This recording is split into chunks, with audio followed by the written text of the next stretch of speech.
and the millions watching around the world. Ladies and gentlemen, let's get ready to rumble!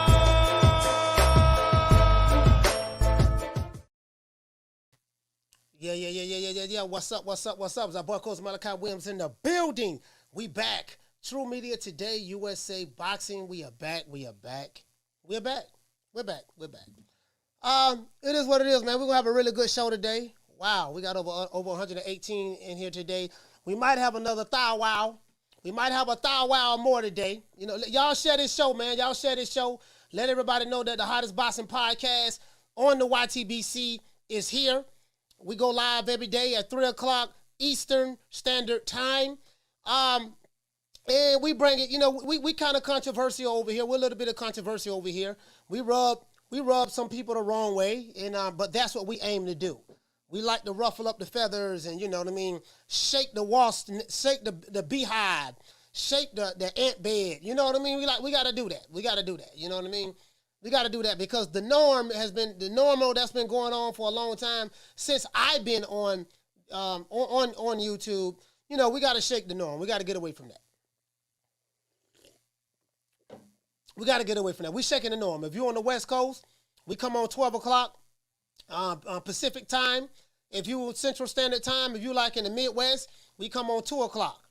You know what I mean? 2 o'clock Central time. You know what I mean? Let's give everybody a round of applause.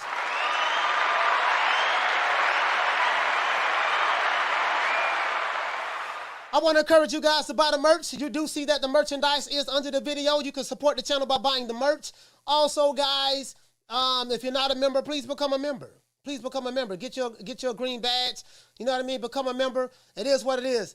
I might have to make some more. Might look like I might have to make some more mods. The way we've been having these damn numbers, but I don't like I don't like giving out a whole lot of mods because I did that last time. Last time I had too many. We ended up getting an influx of subscribers like we have now. I want to give a shout out to everybody, man. We on our way to 26,000 subscribers. We were just at 24,000 Friday, and between Friday and today, we are over 25,000. And we was at 23,000 Thursday, and we went from 23,000. We hit 24,000 Friday, and then today we almost at 26,000. So we've been taking off, man. We're growing like crazy. The word has been getting out. This show is nothing without you guys. If it wasn't for you guys that's in the chat, this show wouldn't be anything. Because a lot of our views come from you guys sharing the shows, sharing my videos and stuff like that. So I appreciate it. We're nothing without you. Let's give you guys in the chat a round of applause.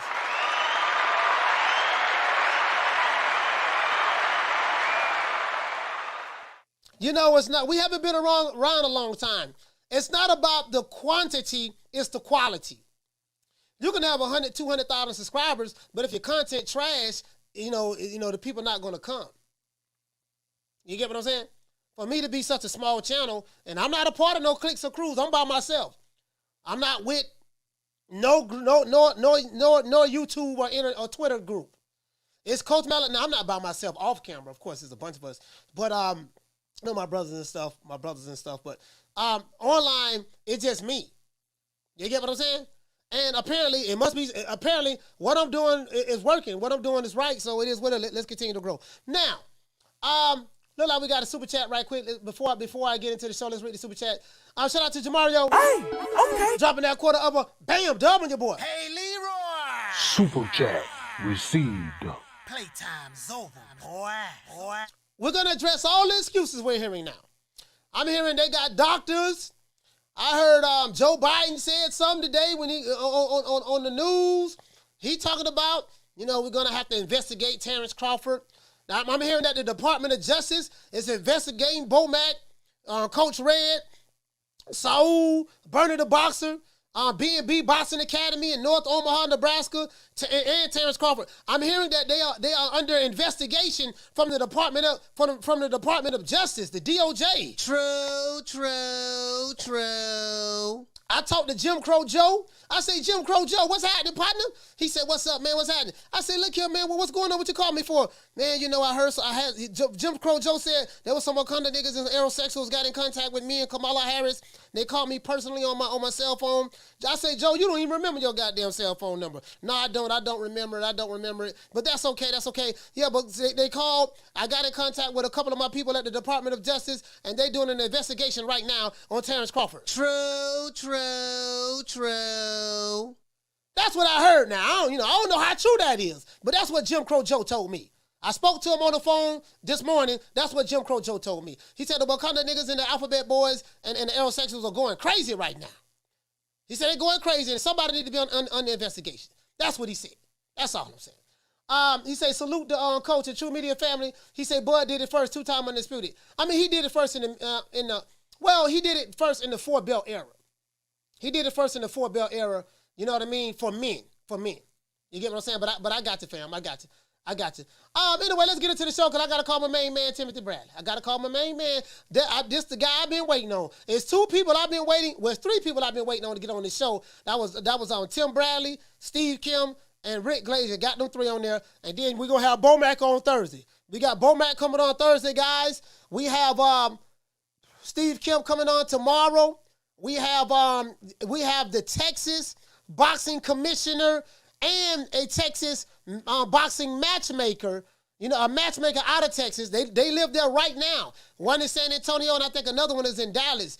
They've been doing it for a long time. They will be on the show as well. True. And they're gonna spill the tea. You get what I'm saying?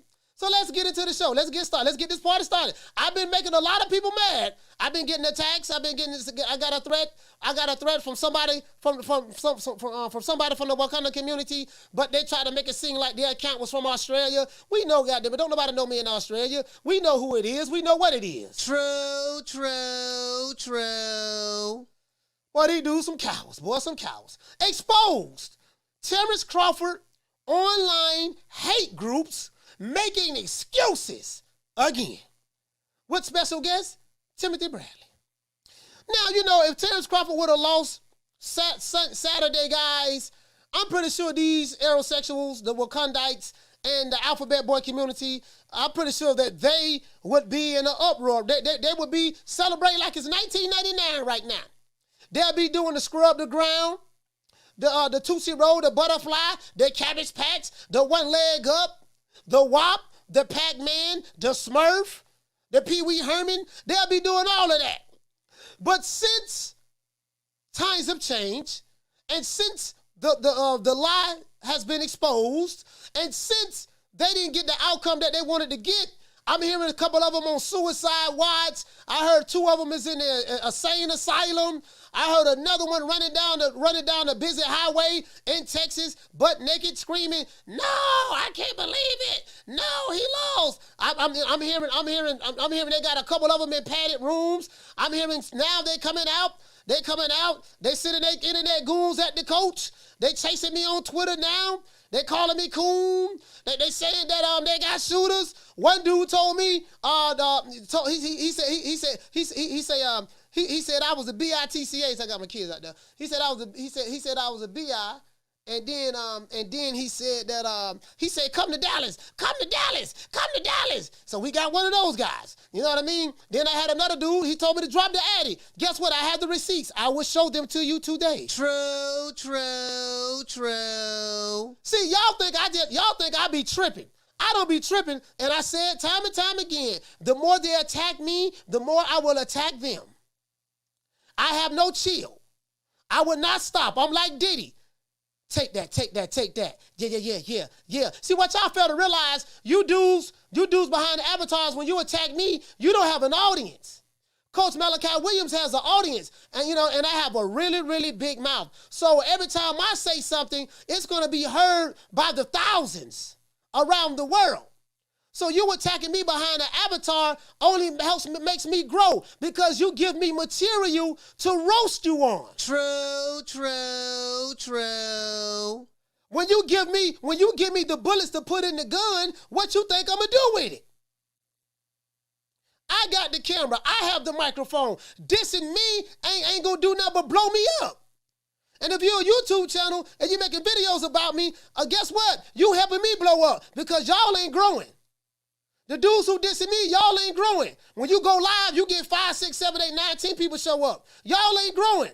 So dissing me ain't helping you. I'm gonna take your diss, let everybody know about it, and I'm gonna get thousands and thousands of more subscribers. True. These dudes are so dumb. I told them. I say, listen, I am a marketer. I've taken some of the best marketing programs on the earth, and I even named the names. I know what I'm doing. I studied the competition. I studied my ops. I have reverse engineered this entire thing. I told you guys before, I know how to make their subscribers become my subscribers. I know how to make their subscribers start watching my shows every day. Remember I used to tell y'all that? Remember I used to tell y'all that? That's all I've done. And once I found out that you guys are emotionally reactive, you react to everything I say. And once I saw these guys was low IQ and get emotionally triggered very easy, I said, it's easy. Because I'm good at what I do. I irritate them. So that's all I do. And I tell them what I'm doing, and they still fall for it. True. Ain't nothing dumber than the Wakanda nigga. Anyways, and the alphabet boy, well, the Wakanda niggas are the LDBC. Wakanda niggas are LDBC. You get what I'm saying? So it is what it is. Now, Terence Crawford, online hate groups like the Alphabet Boys, Fagnon, Jabba The Hut, Doodoo Brown, Ho Money, Boxing Shego, Ellie Sucker Nigga Nutsacks, and a plethora of others are crying and making excuses for the big catfish Errol Spence. True. Lord have mercy. I told you, I'm gonna tell you something. I'm putting foots in you niggas' ass every day. There will not be a day pass that I will not be breaking toenails off in the Wakanda niggas' ass. True. And I refuse to say pause. Anyways, even though Errol Spence himself have not made any excuses, Spence ain't make no excuses. The Errolsexuals and the Wakanda niggas from the slow learning disability boxing community are crying, whining, bitching and moaning like the hoes they are. True. Boy, when you push me, I push back. You talk trash about me, I come on my show and I desecrate you in front of an open audience. We got over 700 in here today. We might be going to 1,000. It's gonna be a hell of a audience to see me desecrate you. I take pride in this. You can call me coon, I'm gonna tell him sellout, say whatever you want to say. But you fake pro-black revolutionaries from the alphabet boy communities, you guys are the real Sambos. You guys are the real sellouts. And I'm gonna expose you for the frauds that you are. That's my job. True. Anyways, for 5 years, the Alphabet Boys and their affiliates have character assassinated Terence Crawford for years. They called Terence Crawford names like Rank Toby. They said he fought bums. They said he didn't fight anybody. They spoke ill will about his family, his trainers, and the entire city of Omaha, Nebraska. True. The Wakandas and the Errolsexuals from the LDBC, as well as their affiliate channels, are coming up with all types of conspiracy theories online. What kind of conspiracy theories are they coming up with, Coach? And Coach, do you have proof or are you just capping? Oh no, I have receipts. Shout out to my sister Lisa Bell. Shout out to Knockdown 305 in the building. I have receipts. A plethora of receipts. A plethora. As a matter of fact, I have a water bottle full of tears, and I have a cup full of tears right here as proof. This is the court of law right now. I have the prosecutors. I am the prosecuting attorney.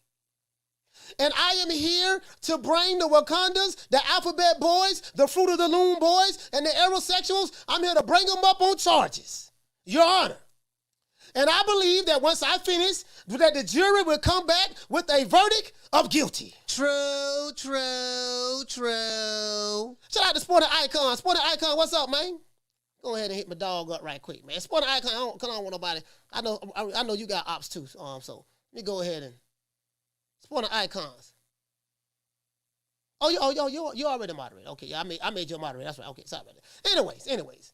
Now, the Wakandas and the Errolsexuals are even attacking me, Coach Malachi Williams online.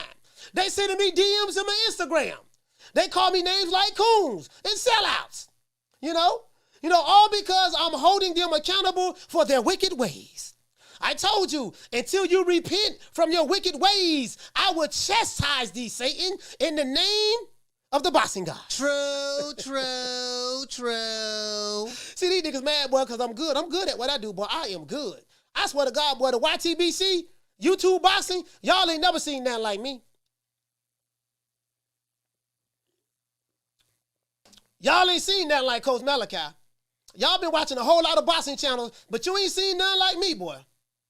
Not like me. I ain't got no chill. Anyways, Errol Spence said on the $1 Million Worth of Game podcast that he's going to beat Terence Crawford like he's Kunta Kinte. That's what he said. I'm going to beat him like he's Kunta Kinte. That's what Errol Spence said. Now that he's got him knocked out, like the hype job he's always been, I had to throw that out there to make the men with sensitivity upset. Shout out to I got that from WCS. Spence is humble now that he's been broken like a horse. Spence is very, very humble right now. Ass whooping do that to you, right? Some would say that Errol Spence has been buck broken. True. See how I take their words and throw it right back at them? See, I'm giving y'all a dose of your own medicine, alphabet boys. Some would say that Errol Spence has been buck broken. If you don't know what that means, look that term up. Just like the alphabet boys and their dumbass subscribers, I have buck broken you guys. That's what I did. Broke you like Kunta. Now you're Toby. Broke you like a horse. That's what I did. Little bit of shock therapy, right? Now, for 5 years, the alphabet boys and their leader, Jabba the Hut, have been the most toxic hate group on the YTBC and on boxing Twitter. True. Ever since Coach Malachi Williams came on the scene, I have been destroying these low IQ fools just for fun. It's easy work. No problem at all. These fake laptop revolutionaries on Twitter and YouTube are a bunch of cowards that hide behind keyboards and online boxing groups. True. Timothy Bradley told me on this show, remember I interviewed Timothy Bradley a couple of times, but Timothy Bradley told me on this show how good Terence Crawford is as a fighter. Remember he told us that? Shout out to boxing gyms as well. And shout out to Sporting Icons, shout out to Bruce Gas and all that stuff there, right? And shout out to my sister Lisa Bells. Timothy Bradley shared stories of how Terence Crawford got his big break from sparring matches that him and Terence had back in 2011. Timothy Bradley also said that Terence Crawford whooped his ass at that time. This man beat my ass, man. He ain't had no trainer. He didn't get no water in the corner. None of that. He just whooped me. Timothy Bradley told us on this show that Crawford would stop Errol Spence. But most didn't believe him. When Timothy Bradley said it, the same people, the alphabet boys, they called him a coon, Uncle Tom, sellout, coon, Uncle Tom, sellout. They've been listening to Umar Johnson and Tariq Nasheed. Coon, Uncle Tom, sellout. That's the only power that they have. That's why I don't understand how can people online be scared of dudes from the alphabet boys. They don't have no power. They are a powerless, broke group of niggas. Like how can you be scared of them? You scared of all caps on the keyboard? You scared of gun emojis? That's the only power they have. In the history of the YTBC, how many people have they put hands on? 0. You want to know why? Because if any one of them niggas ever run up on somebody more than likely is going to beat the brakes off of them. So they feel safe inside of their bubble behind their mama's in their mama's basement behind the keyboard. I promise you, if any one of them dudes see you anywhere, they ain't gonna do nothing. They'll probably shake your hand or act like they don't see you. They're really cowards. Trust me, I know. Anyways, Timothy Bradley told us on the show that Terence Crawford would stop Spence. Being in denial doesn't change the reality of the situation. Spence and his supporters talked a lot of ish about Terence Crawford as a man and as a boxer. So it was only right for me to invite Timothy Bradley, Hall of Famer, onto the show to give his take on the destruction that he saw on the 29th of Las Vegas by the 3-division world champion, 2-time undisputed, 3-time Ring Magazine, 3-time lineal, 2014 Fighter of the Year, and #1 pound-for-pound fighter on the planet Earth, Terence Bud Crawford. And might I add, he's 40-0 with 32 knockouts. Hate, like, share, and subscribe. Leave your comments below. Let's give everybody a round of applause.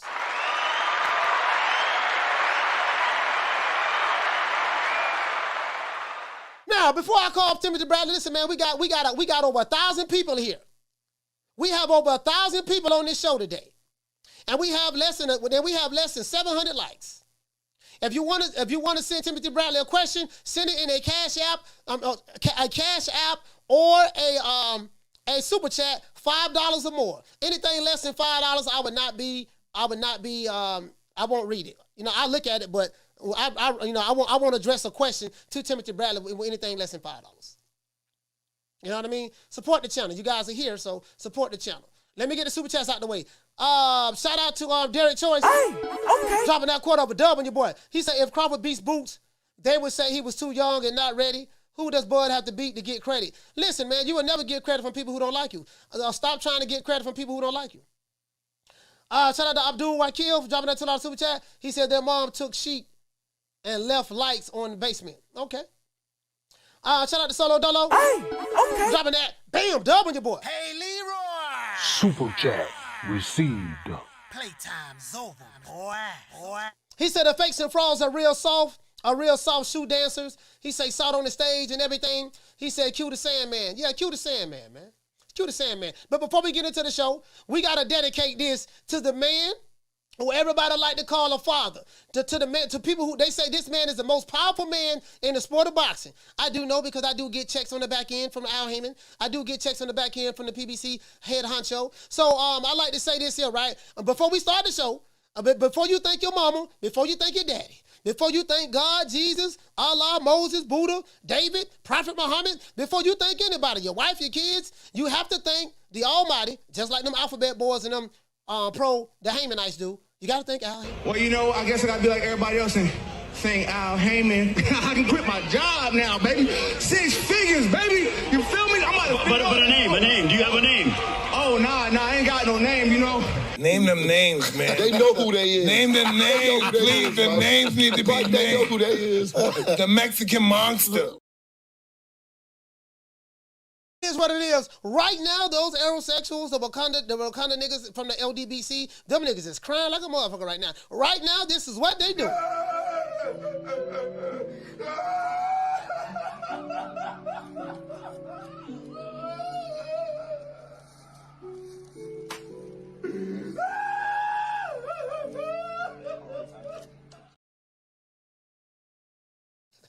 I see a couple of Errolsexuals in the chat.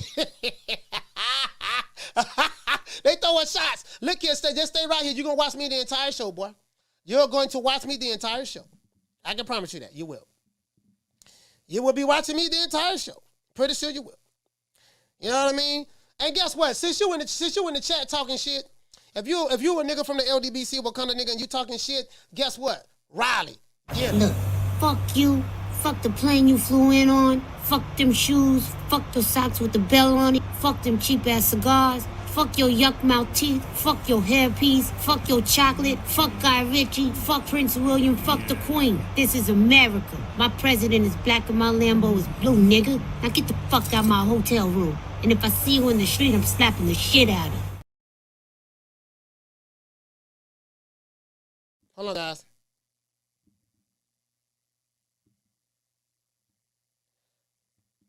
Hold on, guys. I'm so good. I make my online enemies watch me.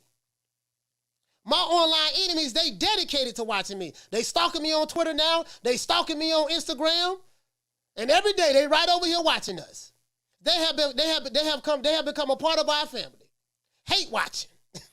I hate that nigga, dog. I swear to God, I hate that nigga. Lord have mercy. Why he got over 1,000 in the chat? Why this nigga channel growing? Why he blowing up? I hate him, Lord. I hate him. I've been on YouTube for 20 years. I ain't got but 3 subscribers. I hate that nigga. Send him a gun emoji. Tell him he a coon. Tell him we got shooters. Tell him to come to Dallas. Tell him to come to Memphis. Tell him anything to scam. And it still ain't working. True, true, true. It is what it is. Shout out to Gloria Day in the Fabulous. Gloria Day and the Set Trips. These niggas don't play. These niggas don't play. We don't play. You ain't heard. They be tripping. We be tripping. So they swerving on. We swerve on. No faking and no snitching. And repping high for the set. Oh, mamas, it ain't no lie. Because niggas gonna bust. Niggas gonna bust. Oh, my main man. Let me call my main man right now, boy. Lord Hammer, this is going to be a good show right here, but I can promise you that. This is going to be a good one. Got some good questions. What's good, Coach? Hey, my brother, what's going on? Tim, what's going on, fam? Oh, man, you know, I'm just outside, man, chilling, reminiscing about that Crawford fight. All right, look. Hey, listen, hold on. I'm gonna bring you on the show right now, okay? I want to give you a proper introduction. All right, guys, without further ado, you know what I mean? The Hall of Famer himself, the legendary, you know what I mean? My main man, Timothy Bradley. Let's give him a round of applause.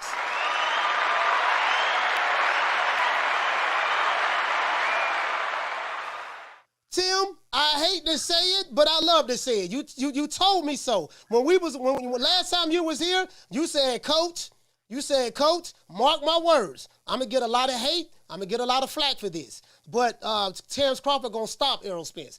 Guess what? We had the receipts. We had the receipts when you said it. Receipts don't lie. I had the video footage. That video have like 160,000 views. And you said it. And I just want to know, Tim, you saw the massacre. What was your thoughts on it?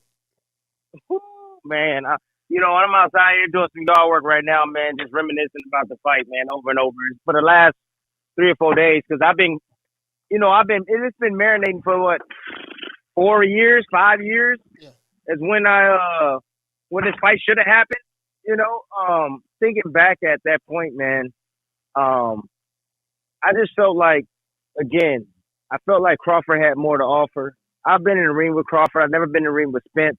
But when I watch Spence, I break these guys down, man.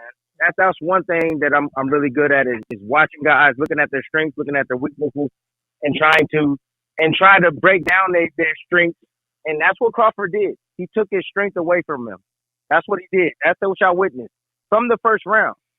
You know, I didn't think he was going to do it that quickly. I thought Spence was going to be able to establish his jab early on, but Crawford was able to maintain his distance, make it fall short, and then also land his own jab. You know, in the beginning, that's what you were seeing. You were seeing a chess match with the battle of the jabs. Right. Crawford came out in the southpaw position to battle Spence with his jab. That's how crazy Crawford is.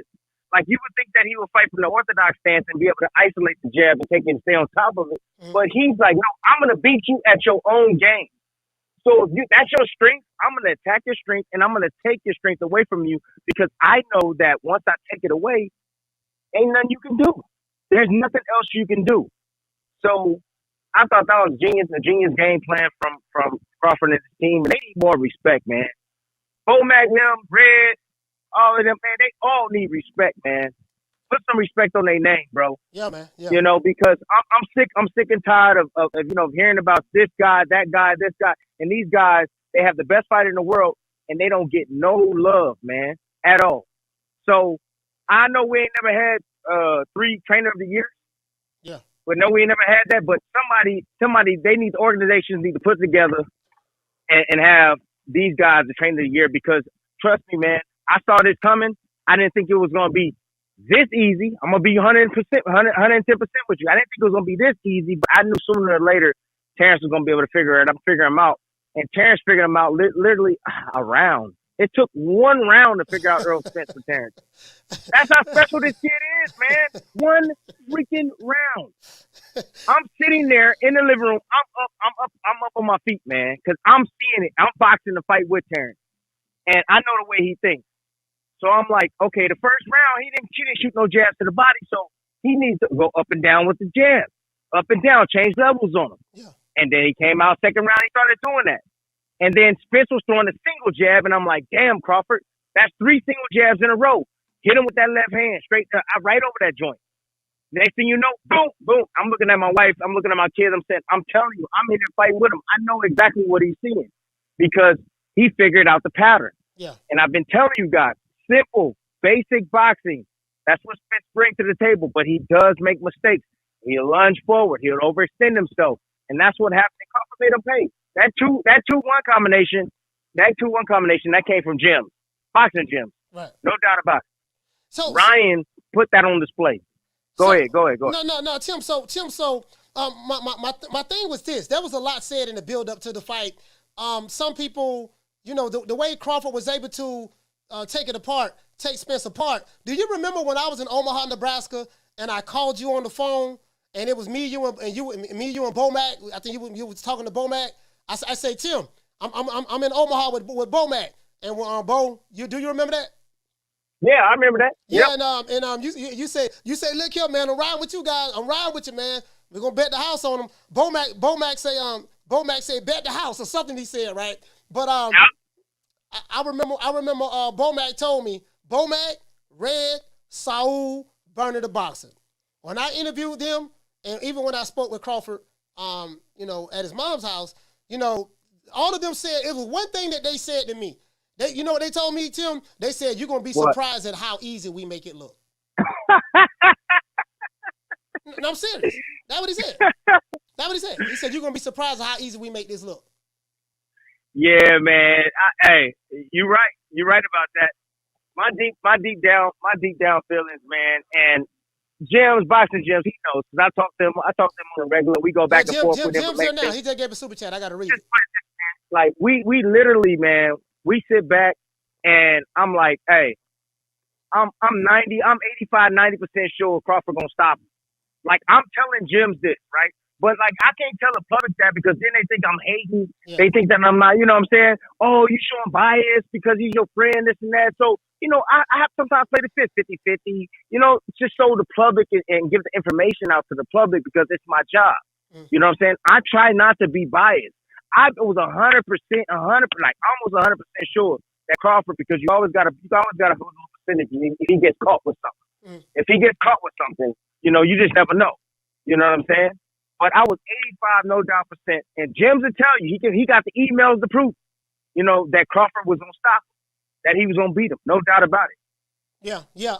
Shout out to Raphael dropping a quarter of a dub. He said, but the minute they asked him, meaning Spence, but the minute they asked him if he would give Spence a rematch, he said, I got a whole lot of more. Okay. Shout out to you, fam. Here go Jims. Shout out to Jims. Hey, okay. Dropping that hundo on your boy. He said, coach and the champ, say, keep my motherfucking name in your mouth. He say, salute, y'all. He said, congrats on that bag from Fight Night. Tell them boys film don't lie. Nah, the film don't lie. I made $3,000 that night. You're right. Yeah. You're right. Yeah. That's what's up. I wish the only thing I regret, I wish I would have put more on it, but didn't nobody really want to bet like that. Shout out to Gregory dropping that half a dub. He says it's better than be prepared and not get the opportunity than to have the opportunity come and not be prepared. Bud understood that. Spence didn't. Okay. Hey, Tim, check this out. Now, I'm seeing a lot of stuff going on online now as it relates to, there's a lot of conspiracy theories. There's this guy, he's supposed to be some kind of doctor. He was on a YouTube channel. I don't know exactly which one it is. Maybe it was BDA or something.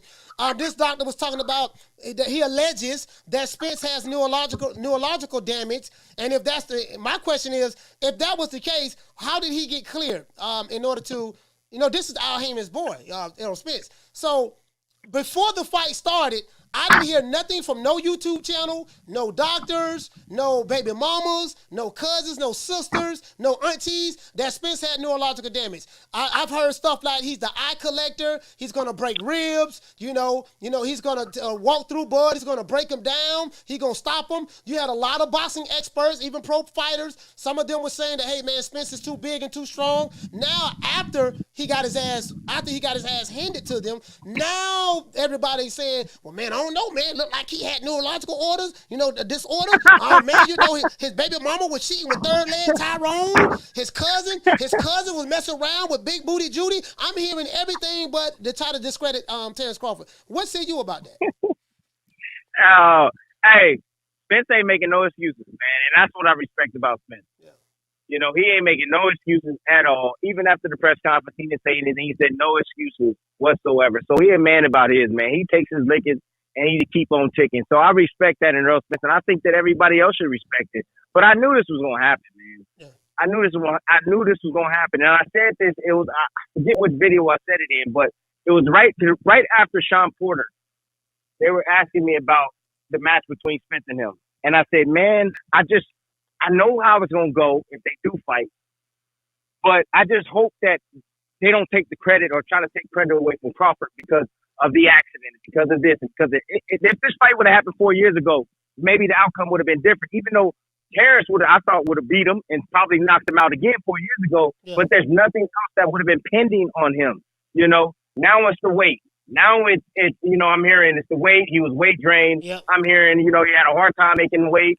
I'm hearing that neurological damage. I'm hearing that he didn't even have a tune-up fight or anything beforehand, so on and so forth.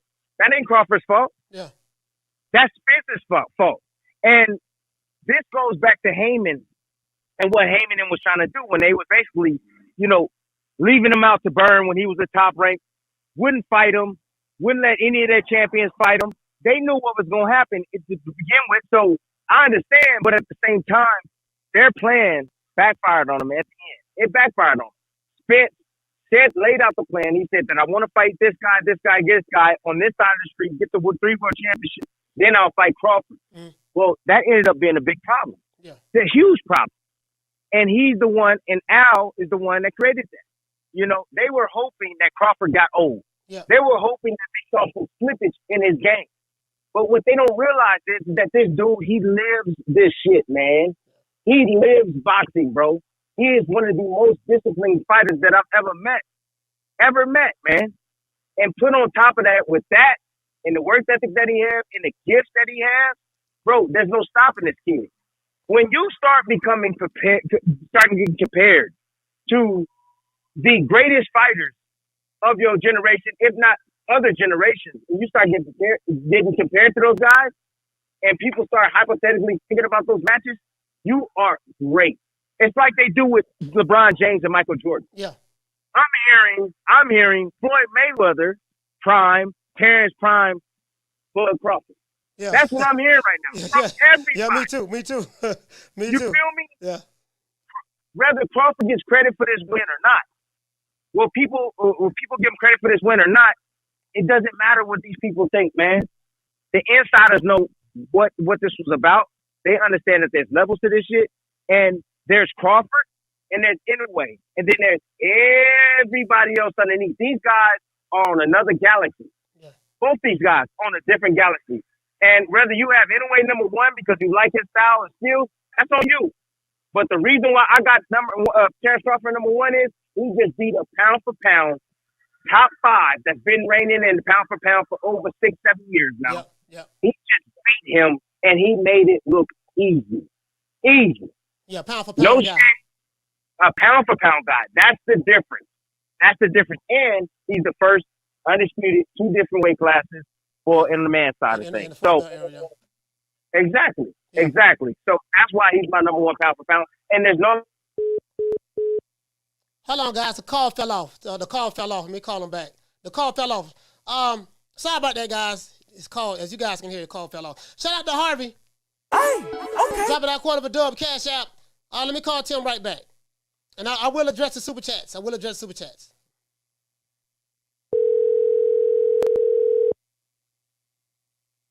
I lost you, big dog. Yeah. Sorry about that, man, Tim. Hey, Tim. Let me read. I have some questions for you in the super chats. Shout out to Dante and Nadia. He said, how you doing, Coach? And Tim, following the spectacular performance from Bud, a lot of people are comparing Bud to Mayweather and Pac, kind of like what you're saying. How do you see a fight between Pac and Bud at 47, in your opinion? In a prime, Yeah. Pac is a nightmare. But the problem with Pac is that Bud's timing is too impeccable. Yeah. He's always in position to punch too. I think he gives Pac problems. I think Pac is dangerous because he got that left hand, and he can punch and he does that speed and that athleticism is something that you need when you're facing a guy like Bud. Mm. You got to be able to switch your rhythms up. You can't be predictable, and that's the problem. That was the biggest problem with Spence. He wasn't athletic enough. You know what I mean? Too straight up and down, like a robot. Yeah, that's you know, what, you can't be a robot. Bomac said that. Go ahead. Bomac said he said he's too straight up and down. He's a flat-footed, come-forward fighter. That's what he said. He said, look at all of his fights. He said, Burner the Boxer went more vicious. He been in a bunch of setup fights that was tailor-made for his style. You know what I mean? They overhyped those other guys up. You know how Bernie is. Bernie went off. What? Let's not take credit away from Spence's win. Yeah. You know, let's not forget that Spence has entertained us over the years. Yeah. Let's pay homage to that man. That he has blessed us over the years with some great, tremendous fights. He's put on some great performances. You know, and he won those championships, bro. You know, but the problem is, you're saying we need to give him credit for what he did in the past, but on the flip side, the people who ride with Spence, they don't give Bud credit for what he did in the past. So that's the issue that I have, the double standards. So when it comes to Spence, I'm not saying you, Tim, but I'm saying these people who like these other guys. So you defecate on Bud and say he ain't fought nobody, he ain't accomplished nothing in his 15 years as a boxer, but now that Spence get knocked out by this guy who you said ain't fought nobody, now we got to give him props for what he accomplished. But why you didn't give Crawford props for what he accomplished? So that's how I see it. I hear you. Hey, I hear you on that. Go ahead. No, I got another question for you. Shout out to Mr. Carzadon dropping that half a dub. He say Tim, big fan. Since you weren't in the ring with Bud, would he been more effective switch hitting his hands, or did he do better not switching stances? When I had him in my camp, he was a southpaw. I needed a southpaw, so I had him for Devin. All right, Tim phone fell again. Hold on, guys, I gotta call him back. Guys. Hold on. I may have to get.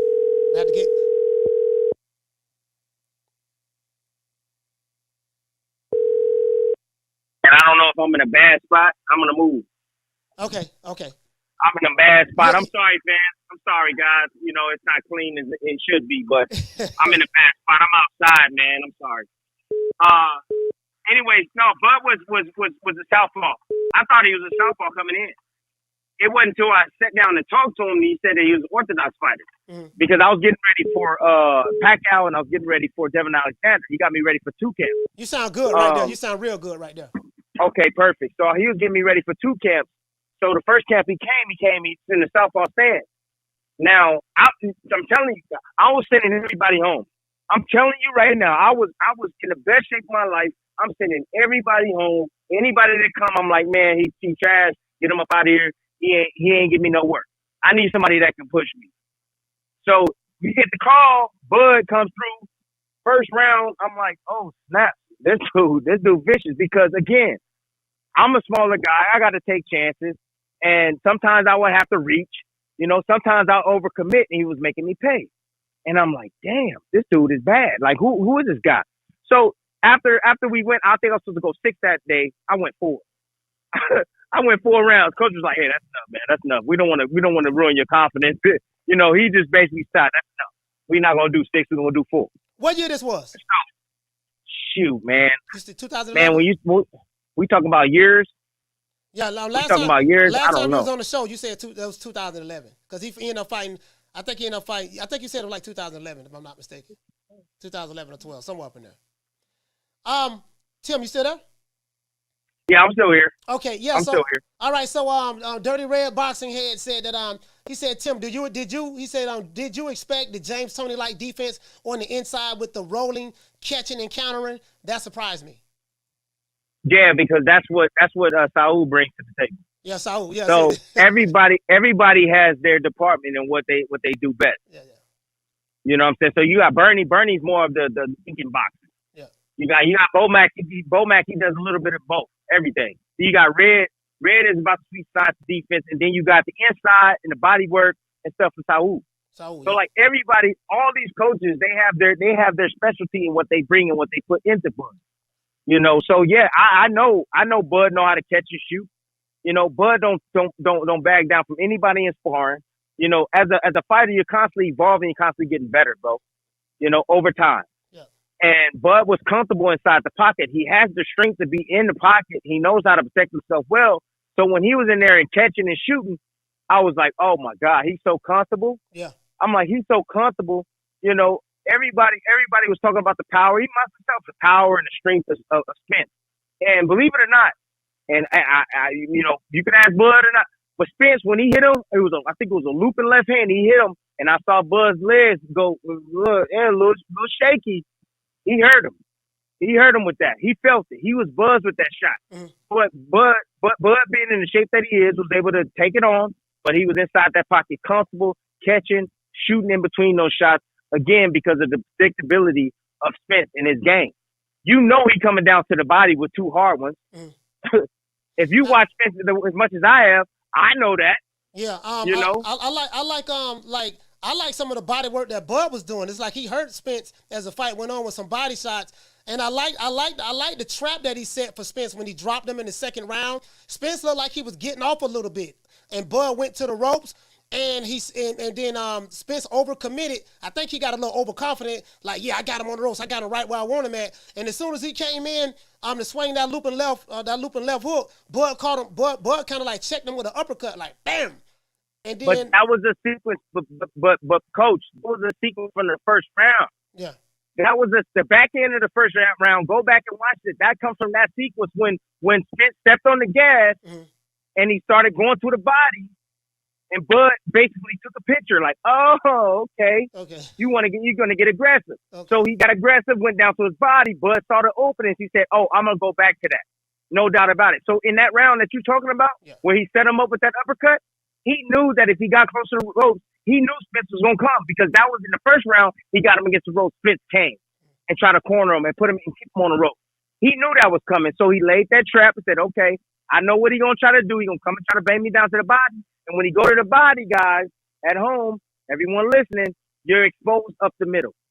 If you don't get your head off the line, you exposed up the middle. And Spence, we know he don't get his head up off the line.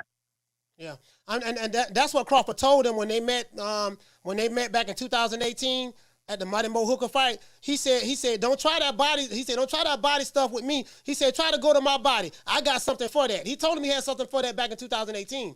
Shout out to Kefren, dropping that half a dub. He said, Brother Tim, he said, given all of the talent Spence has, he said, do you think there is an advantage to having a wrestling background to handle pressures like in the clinch?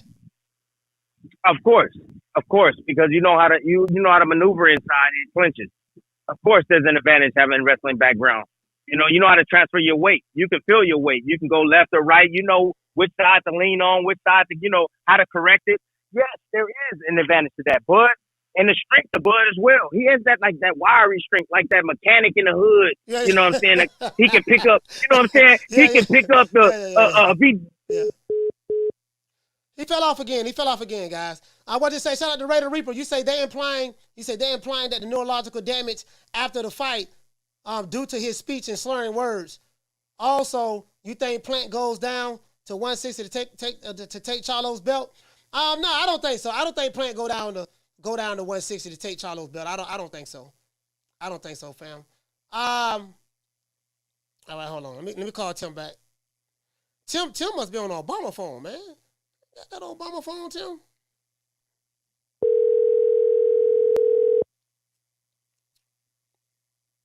So he's stronger than a motherfucker, man. Yeah. He's strong as hell, man. He's strong as hell.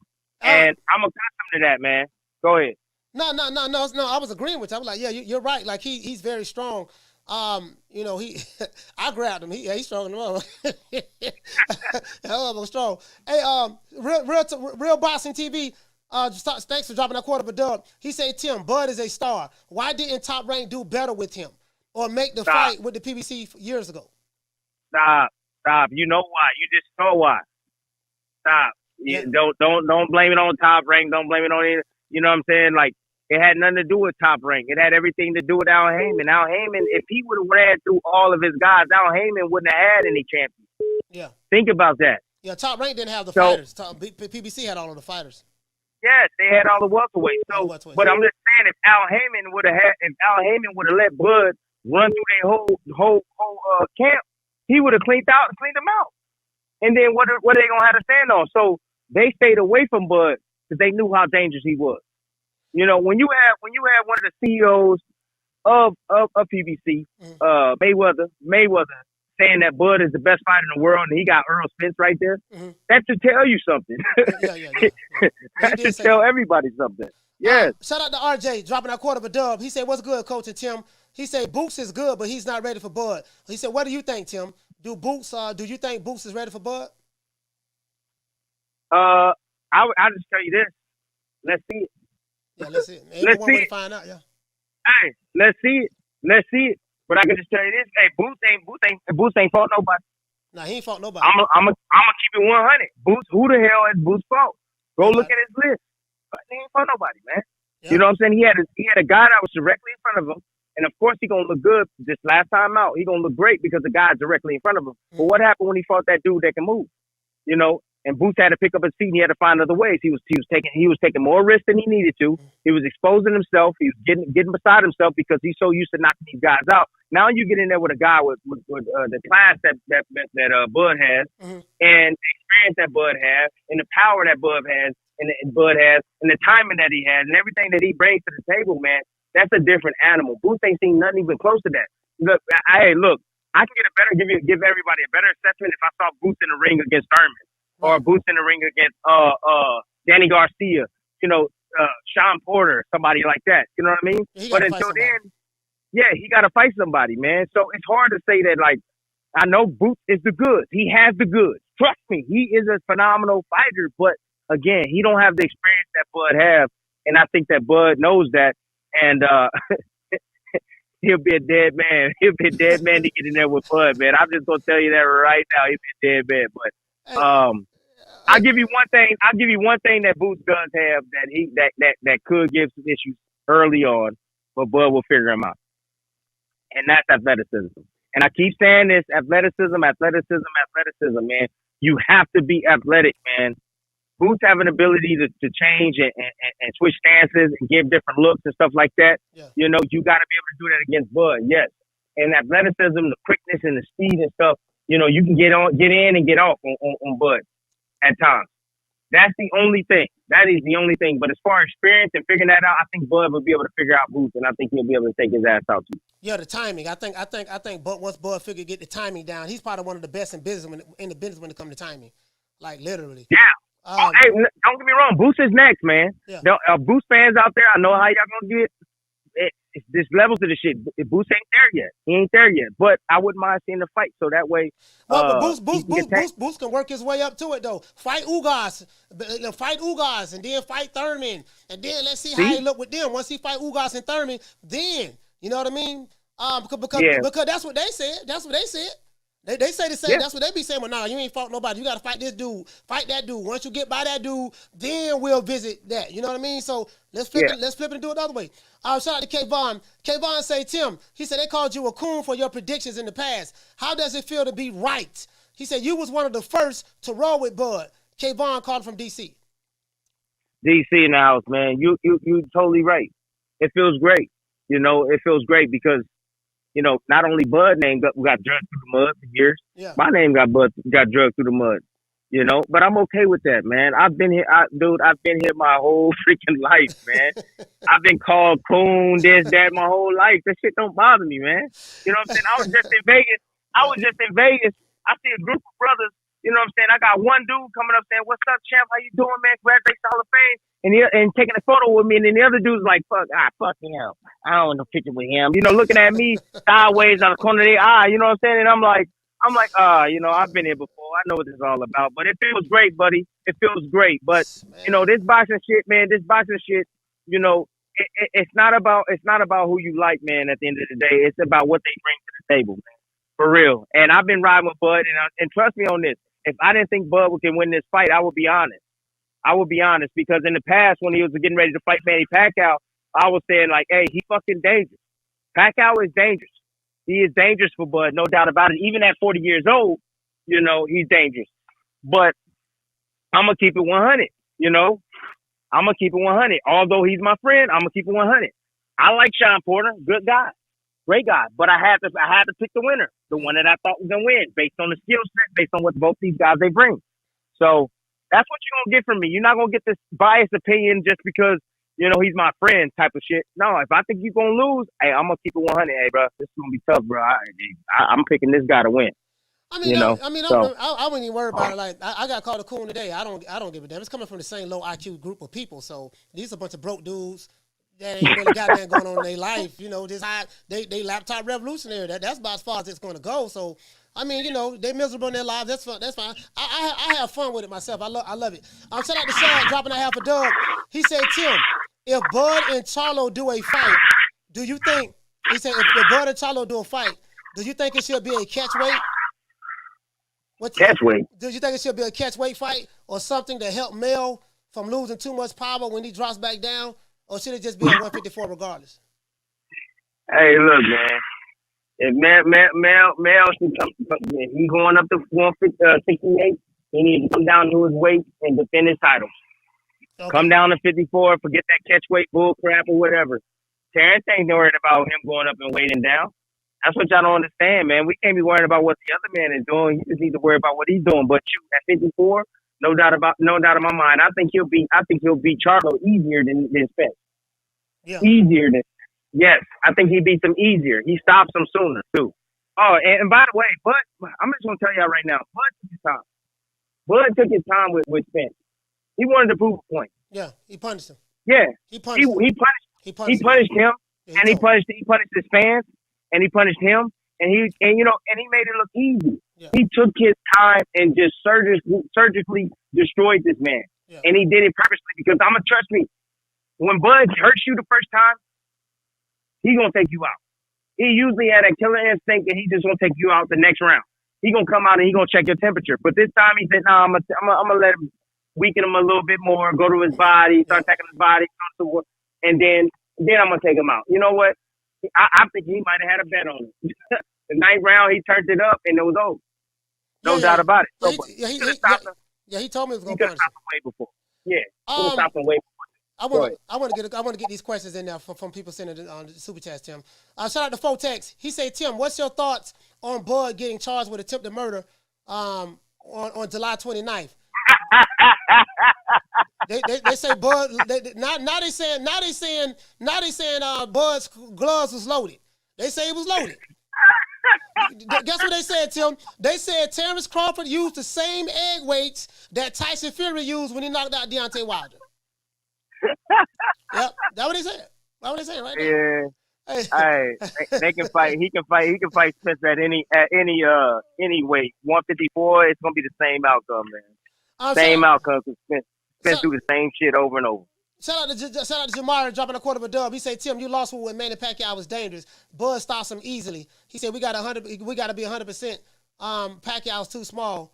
And while Bud abuses, there's levels. Jamari, I totally disagree with that because I think you underestimate Manny Pacquiao. You're probably looking at the old Manny Pacquiao. Your avatar, you look like you're kind of young. But Manny Pacquiao in his prime, like he was really, really, really a bad boy. So it's not far-fetched. I get what you're saying, but, it's not far-fetched. Go back and look at some old Manny Pacquiao. Not saying that Crawford wouldn't beat him, but to say that he'll beat him easy, you don't either you just started watching boxing, but that's just your opinion. You're entitled to it. Tim, prior to the fight, Errol Spence said that he was going to beat Bud like he was Kunta Kinte. He said this on the $1 Million Worth of Game podcast. a lot of the Crawford online hate groups are now saying, and they also said that Spence is going to knock out Crawford. He's going to break Crawfish and all that stuff there. It kind of seemed like in the lead up to the fight, Derrick James spoke about he don't watch fight film. They dismissed Crawford. Errol Spence dismissed Crawford. He ain't fought nobody. He ain't got no resume. He ain't this, he's that. It's like they was dismissing his accomplishments all the way up to the fight. Now that the fight is over with, and we see that Terence Crawford beat Errol Spence worse than he beat anybody that I've ever seen. Like, Jeff Horn did a better job than Errol Spence. The Mean Machine did a better job than Errol Spence. The one-legged David Benavidez did a better job than Errol Spence. So it seemed to me that Bud was on a seek and destroy mission for this fight to prove a point. What say you about that? He was on a different level. I was getting little text messages here and there about the training camp, about how hard he's working. I sent Bud a text message basically saying, hey, I know you're working hard, but you gotta use your experience here. Don't overwork. Save some of that shit for the fight. Every now and then I'll send him a message, just inspiring them, because I've been at the pinnacle, man. I know what it's like, man, fighting. I don't know what it's like fighting for the Undisputed Championship, but I know what it's fighting facing the number one guy in the world. And I was like Manny Pacquiao, I believe, at the time. So I have experience in that, and I shared a little bit with him, but he was on a different level. He was on a different level, mentally, physically, emotionally. And when he came out with Eminem, I said, "Oh my God, it's over. It's over. It is over." Have you ever seen Bud that calm? Like, he's always calm, but a fight of this magnitude, in the press conference, his poise was phenomenal. He said, "Look, I'm gonna tell you like I tell everybody else.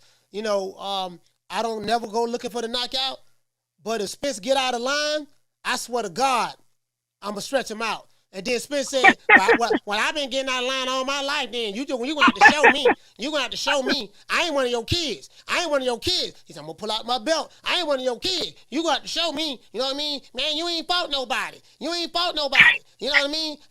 Who you fought, who you beat. And then it's like a lot of people forget about all of that. So my thing is this, Tim. A lot of the Crawford haters, they've been saying a whole lot of stuff. I'm hearing stuff that Illuminati, the Illuminati was involved with Spence losing. Derrick James spiked his water bottle. Some of the same Tyson Fury, Deontay Wilder conspiracy talking points.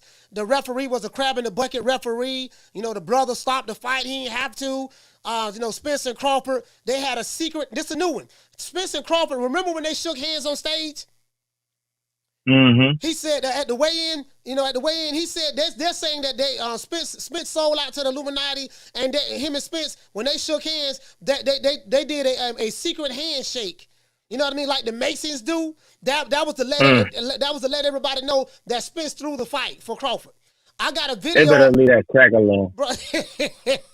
Damn crack alone, man. Hey, stop doing drugs. So listen, I'm hearing that PBC sacrifice Spence, bro. Like, it's the same group of low IQ individuals that call you a coon, call me a coon.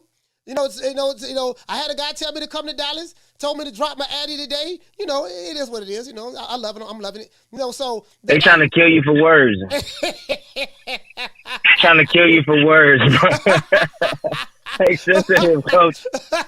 Man, hey, you can't pay no attention to these people, man. You said it yourself, low IQ type of people. You can't pay attention to them, bro. You just gotta do what you're doing, make a laugh, make a mockery out of them, and enjoy and keep doing what you're doing, coach. Hey, man, we got almost 2,000 people in here, man. They hear Timothy Bradley, man. I really appreciate you guys for showing up and showing out. Shout out to Jamario. He said, "What's good, Coach?" And Tim, he said, do you see Bud moving up to 154, clearing out the division, and possibly becoming 3-time undisputed champ? Yes. Any division that Bud goes to, chooses to go to, he gonna dominate the division. I see him doing that. He did say that he's been boxing a long time. He's been boxing since he was 7 years old, and he'll be 36 in September. He might be. He's already the first Battle Hall of Famer prior to the Spence fight.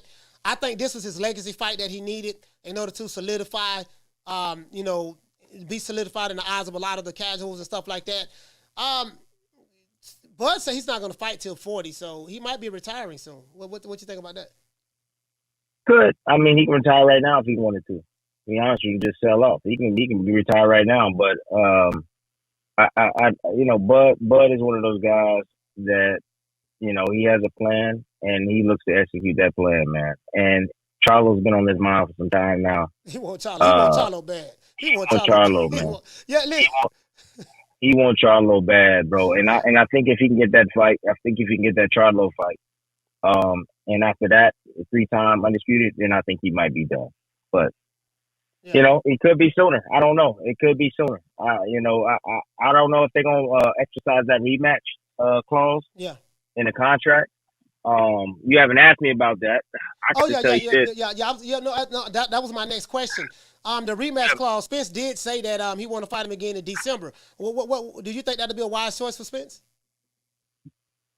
Absolutely not. Why? Absolutely not. Why? Because the ass whooping gonna be worse. The ass whooping gonna be worse in December than it was in this time around in July. Ass whooping gonna be worse. Crawford knows what he has to do. He figured him out in less than a round and a half. Yeah. Think about that. Less than a round and a half. Spence comes back to the drawing board. The fight probably gonna be at 147 for the undisputed championship again. I don't think Crawford's gonna do Spence that favor. Maybe I'm wrong. Do that favor and fight at a catch weight or something like that. But I highly doubt it. I mean, it was easy the first time. It's gonna be easier the second time around. There's no doubt in my mind. So Spence needs to reevaluate his entire career, because you can't be a top 5 pound for pound guy and get your ass destroyed like he did that night. He got destroyed, like not beat, destroyed. I ain't never been in the ring. Me personally, I ain't never been in a ring where I got destroyed. Where I got beat up, and that was the Provodnikov fight, and I chose to fight that way. But I ain't never got fucking destroyed the way he got destroyed against Bud Crawford.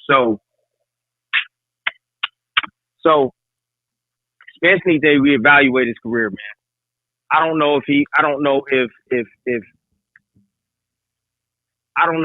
wants to fight after this. We got to talk to him. Obviously, he said after the fight, because of his pride, that he wants to get in the ring with Crawford again. But man, look, the amount of punches and the damage that he took in this fight, man, was worse than the car accident. It was worse than the car. His pride is tainted, is destroyed. Derek James, his pride is destroyed as well. And my question is, what can you do different moving forward? Yeah. What do you see anything differently that he can do that he didn't do in the fight? Ask yourself that question.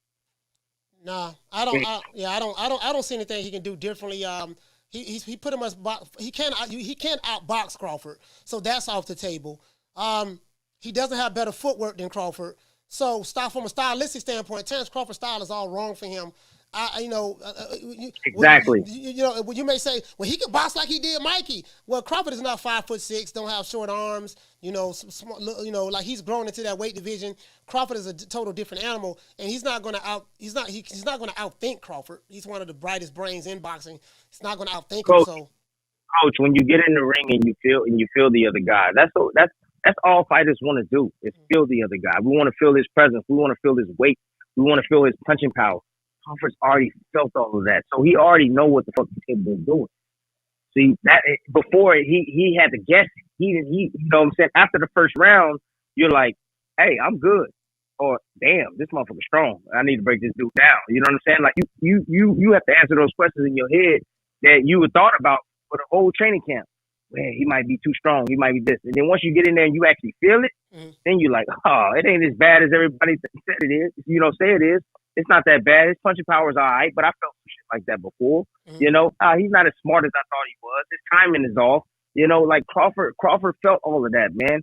And now moving forward in a rematch, if they were to fight, even if they were to fight at 54, it'd be the same exact ass whooping. Same exact ass whooping. I think the Spence would probably have a little bit more energy because if they're 54, then he'll have to squeeze down to 47. But as far as skill-wise goes, what can Derek James do? And what can he show Spence that can disrupt anything that what Crawford brings to the table. Crawford fought in one fucking style. One style. And he fought in one gear. And when he decided to turn it up, it was over. He fought in one style in one gear. Crawford can turn it up, different levels. And he didn't even switch to orthodox stance. He fought the entire fight southpaw. Yeah. Understand that. So, good luck to Spence. Whatever he chooses to do, if he exercises a rematch, he a man about his, no doubt about it. I respect it. But I'm just going to tell you right now, I wouldn't. If somebody say right now, hey, get in there and rematch Ruslan Bavanikov, I'll be like, fuck you. I ain't rematching him. You crazy. Hey, Why the hell I'm going to rematch Ruslan Bavanikov? Hell no. What I went through with him, nah, I'm cool. Hey, Tim, I have 7 questions for you, so I'm gonna get the questions out the way. Shout out to Shad. Shad he said with all what we saw, he said, does a potential Errol versus Thurman fight look somewhat similar to Saturday, or does Keith not have that level he can go to? Keith is funny. Keith is funny. Mercenary. Man, look, listen to me. Keith is been in the game for some time now. We ain't seen him fight for some time. It's been a minute. This dude is about his bread. Yeah. I'm letting y'all know that right now. All that stuff he's talking, woofing this and that, trying to get a fight with Crawford, all that, it's all about the bread, man. He's trying to make his pockets fat. And I understand that every fighter should try to do that. But his heart is not in it. He don't care to be a world champion. He don't care about none of that, man. And again, y'all don't have to believe what I believe. I've been in the sport a long time. I see the way these guys move. I said this shit about Danny Garcia. I said this shit about not Garcia, Danny Garcia. What's the 140-pound Mikey Garcia? I said this about Mikey Garcia years ago. Same thing. After the Spence fight, when you get paid that much money, now you're just looking for the bread at the end of the day. So I feel the same way about Keith Thurman. I think Spence can get him. Okay. I think Spence can get a Keith Thurman. He has the remedy, and the remedy to beating Keith Thurman is digging down to his damn body. Okay. You dig to his body, it's a wrap.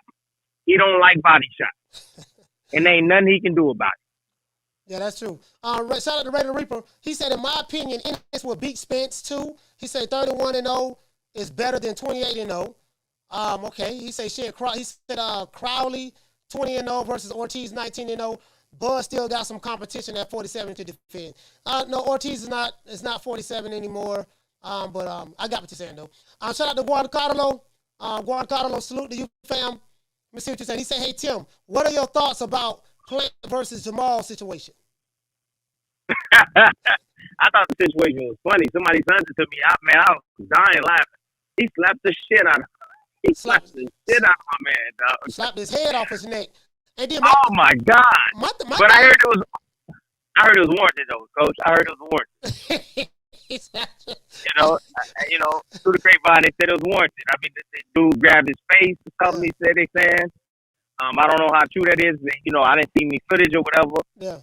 But I think a fighter doesn't react that way until he feels completely offended. And obviously Plant has a history of trying to slap everybody. You remember when he tried to slap the shit out of Canelo? Canelo made him miss. Yeah. So, hey, you gonna say something to Plant? You better have your guards up because he gonna look to slap your ass. Anybody out there that's looking to start some beef with Plant, beware. Yeah, Plant, he gonna try to slap your ass. Plant ain't soft. He slapped him in front of his boys. I'm like, you got all these dudes around you from Houston, and ain't nobody do nothing. He slapped him. He slapped the taste out of his mouth in front of his boys. And he told him to come get some. He told him to come get some. And he said, come get some, boy. He called Jamal. He slapped you and called you a boy? Oh, my God. Anyways, shout out to Bold and Understanding. He said, Tim, what's your opinion on the NBA career journeyman Steven Jackson criticizing your boxing knowledge and commentary? Is he begging for your attention? I don't give a fuck about him. Keep my name in your motherfucking mouth, man. That's all I'm gonna tell you. Keep my name in your mouth. Hey, bad publicity, good publicity, it is what it is. You know what I'm saying? You keep me relevant, man. Yeah. So I appreciate him talking about me. Keep talking about me, Steven Jackson.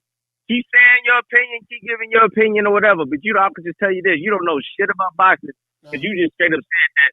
You straight up said that Inoue is not a good boxer. You tripping, man. Stop talking about boxing in general. You can talk about the NBA all you want. You know what I'm saying? I seen your pad work. You trash. But at the end of the day, it is what it is, man. Keep talking about me, man. Shout out to Flex BX. He say, Tim, who do you think Bud should fight next? Charlo. He has a contract. He has a contract though, so I mean. I know Charlo. For I know Charlo has a. Yeah, I know Charlo has a one thing, but that's the fight, Bud. And if he gonna stay busy fight anybody, if y'all want to see him and Earl or whatever, I mean not him and Earl, but him and Boots. You know, I don't know how that'll work, but you know, I don't care. Put him in there with anybody, man. Yeah. I want to see Boots fight some other guys. I'm gonna use the same game that those guys used to play. Boots ain't fought nobody. He ain't got no resume, so he need to get his weight up. He need to fight Ugas, and then he got to fight Thurman. He got to get some names on his resume. The same thing same thing they said about Crawford. That's what I'm saying. Boots don't wait up, coach. Go ahead. Nah. This is what you do, and this is what Floyd did. Floyd did the same shit to Canelo. You get their ass before they level up. Crawford need to get Boots right now. If they gonna fight, get him now before he levels up. Yeah. You know, before he gets better. So if I'm Crawford, and if that's a fight that I want, and I'm looking for the doing, then I'm gonna get his ass now. I'm not gonna wait until he gets better, gets more confident, gets more stable in the division. Nah, get him while he's young and he hot. And knock his ass off. So you don't feel? I know what I totally agree with what you're saying, but I was being facetious when I said that.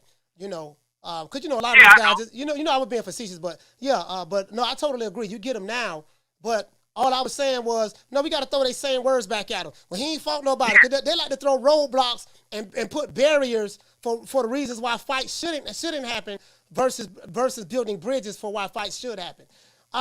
That's funny. That's funny you say that. yeah, for real, they do. Hey, shout out to X Tang. I don't know how to pronounce your name, fam. He said, "Hey Tim, you said putting tape directly on the skin is illegal during a New Way fight." He said, "But Bud did it in his fight. What's up with that?" How do you know Bud did? I think they were showing him wrapping his hands or something of that sort in the locker room. Yeah, I ain't see it. I don't know what he's talking about, to be honest with you, but you know, this is the thing.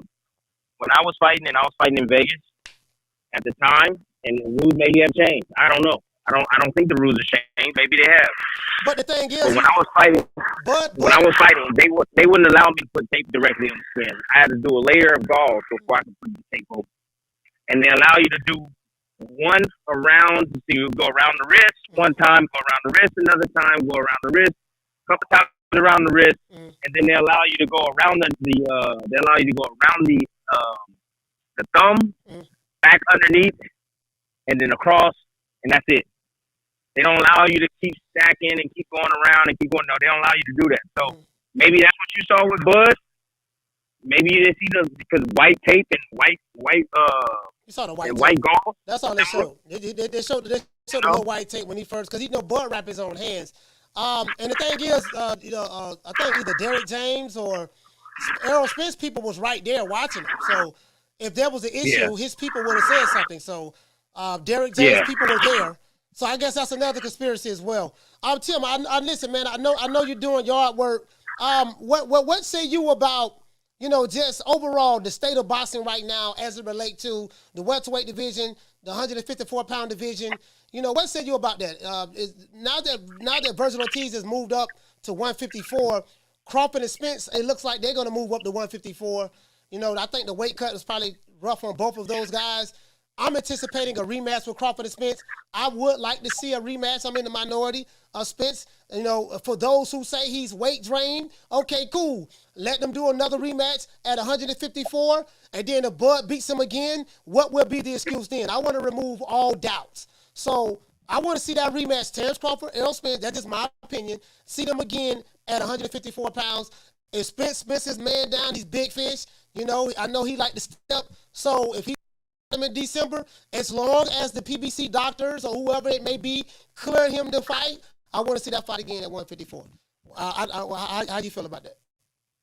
Man, look, Crawford is the boss. He holds all the belts Yep. He fight him at the weight that he wants to fight him at. At 47, Crawford can make 47 simply and easy. You fight him at 47. There's no need to fight him at 54. You fight him at 47. The ball's in his court. He has total control. But at 54, same outcome. Same outcome. Might go a little bit longer, but same outcome, I believe. Ain't nothing Spence can do, man. Spence's game plan B is to fight harder. And when you fight harder, you're gonna leave yourself exposed. And Crawford is one of the best counterpunchers in the game. He will find it, man, and he will have more power at 54 than at 47 because he's gonna have more weight behind his shot. So, same outcome, if not worse. Might be extended just to the fact that Spence got a little bit more weight on him, but I got Crawford winning the fight, no doubt about it, by knockout again. And if that happens, Spence just ruined his career. It's over. It's over for him. He gets knocked out back to back twice. It's a wrap. Hang him up. Yeah. Shout out to Kayvon dropping that quarter of a dub. He says Shakur doing the same thing to Tank as Bud did to Spence, and the Alphabet Boys are going to be devastated again. Mark my words, Kayvon from DC. Oh wow. Yeah, this is the thing, Tim. So, what do you feel that Derrick James? I want to pivot to Derrick James a little bit. He seemed like he was kind of very dismissive of Terence Crawford, very arrogant. You know, man, I don't look at no fight film, man. He ain't nobody, man. He just got athleticism. He old. They say Terence Crawford was old. He was the older fighter. Errol Spence was the younger, bigger, stronger fighter. This is a two-part question. Now, can you explain to people how could they say that Spence was the bigger, stronger fighter? I always say this. He may be the bigger guy, but it doesn't necessarily mean he's the stronger guy. The only way we're going to know how strong, whether a fighter is stronger or not, they got to get in the ring and fight each other for us to see. That's what I say. So this it's how you use the strength, coach. It's how you use the strength, coach. Yeah. You can be strong. Spence is strong. Bud is strong, but it's how you use the strength. You know what I'm saying? They strong in their own way. You know what I mean? It's like, I can lift heavier than you, but what kind of technique you using? What you doing? What we doing? You know, we doing cleans, we doing bench press. I can bench more than you, but I can clean more than you. Like, it just depends on how it's being used. Squat, so, but see, the dismissing is just more for just arrogance. It's more for arrogance, like, you know, just trying to throw shade on the person. Yeah. You know they watch film. Yeah. Man, listen, Spence knew that Crawford didn't eat hot sauce. Understand that. He knew. And nobody in Crawford's camp knew that Crawford didn't eat hot sauce.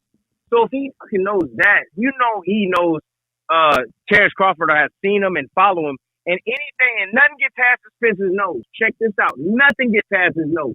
Everything, he can recite everything I've said about him, you know, if you go and ask him. He can recite every freaking word. He watches everything. Spence watches boxing. He watches fighters. He watches Terence Crawford. And maybe not Derrick James as much, but you know Derrick James definitely was watching film on Crawford, bro. You cannot be getting in the biggest fight of your career, having one of your fighters face one of the best fighters of this generation and not be prepared, bro. So I bypass all that talking and stuff that Derrick James and both parties was doing, you know, because at the end of the day, we saw the result of what happened. Crawford's just a better fighter, period. Hands down, he's just a better fighter. Okay. Hey, Tim, thank you for taking the time out, man, to call into the show. Until I called you. We was having some technical difficulty with the audio, but I really, really appreciate you calling. I hit you up later on after the show. Hey, be easy, man. Tell our fans, hey, fans out there, thank you for the love and support. Keep my name in your motherfucking mouth. Whether you're talking good about me or bad about me, I don't give a damn. I'm going to keep doing what I'm doing. Appreciate y'all. Peace. All right, peace, man. Timothy Bradley, salute, fam. Yeah, guys, that was Tim Bradley's phone. He was in the I think Timothy Bradley was in his yard doing some yard work or whatever. So when you heard the reception of the phone call, you know, when you heard when you heard the reception of the phone call, that was his phone. If you heard a lot of noise in the background, I think he was raking and doing all types of stuff. You get what I'm saying? So it is what it is. What we got? How many likes we have in here, man? How many likes we have? Look like, do we have enough likes? Man, we got over 2,000 people in here, man, and less than 1,000 likes. This is unacceptable. We need, in order for me to drop the phone lines, I need 1,000 likes. We need 170 more likes. If you're sitting here hate watching the show, don't want to hit the like button, Riley, get him. Look, fuck you. Fuck the plane you flew in on. Fuck them shoes. Fuck those socks with the bell on it. Fuck them cheap-ass cigars. Fuck your yuck mouth teeth. Fuck your hairpiece. Fuck your chocolate. Fuck Guy Ritchie. Fuck Prince William. Fuck the Queen. This is America. My president is black and my Lambo is blue, nigga. Now get the fuck out my hotel room. And if I see you in the street, I'm slapping the shit out of you.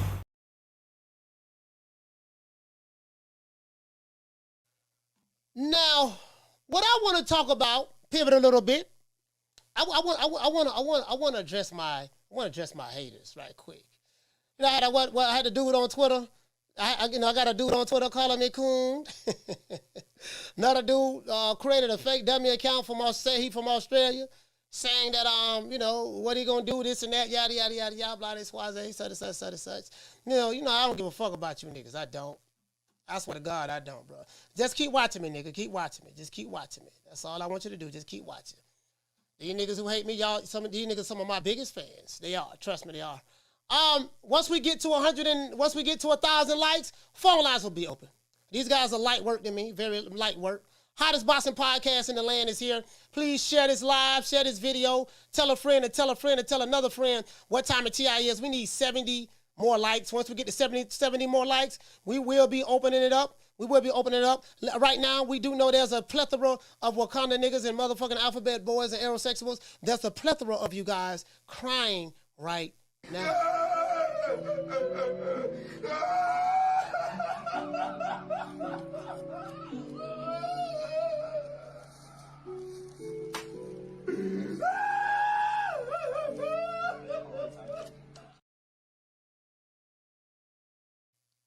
I would be lying to you if I did not say I wasn't enjoying this shit. I would be lying to you if I say I do not enjoy every time someone calls me a coon, Uncle Tom, or a sellout, tell me to drop the Addy, they got shooters, to come to Dallas, come to Memphis, come to Chicago. I would be lying to you if I said I'm not enjoying this. I am so good that I know how to bring them out. True. I would be lying to you if I said I'm not enjoying this. These guys are helping us grow so much. The way I manipulate these low IQ beta males from the alphabet boy community and their affiliates is amazing. I'm like, damn, the more shit I talk, the more they what? The more shit I talk, the bigger we grow. What we got? We did 2,000. We got over 2,000 new subscribers in 3 days. From Friday to yesterday, we got over 2,000 subscribers, new subscribers. These niggas is helping us. They watching us right now. They hate watching the show. I mean, I am the baddest man in the land. That is true, but I'm just saying though. You get what I'm saying? Like, I'm manipulating these dudes. All I did was reverse engineer it. I studied everybody. I studied all these guys, and I'm like, oh, okay. I understand keyword research and SEO very well. So I know how YouTube works myself. Very, very easy. Very, very easy. Shout out to Mike Butts. He said, Coach, I can tell you from Tampa, we got a certain type of energy. Yes, Tampa niggas have a certain type of energy. That's true. We need 11 more likes. Once we get 11 more likes, the phone lines will be open. As a matter of fact, let me go ahead and get started. Listen, I do not want to argue with a nigga today about your opinion. Or nor mine. Don't call here arguing with me. Please don't. You wanna argue. I can't argue with you. You mad. Look at you. You mad. I don't get paid to argue with you. Who is you? You ain't nobody. Shout out to my main man, Team Freeway Boxing. You guys do know that True Media Today USA Boxing is the official podcast of Team Freeway Boxing. We have some other commercials that I need to play I won't be able to play them today. We will play them tomorrow. But shout out to Team Freeway Boxing, man. What's my name?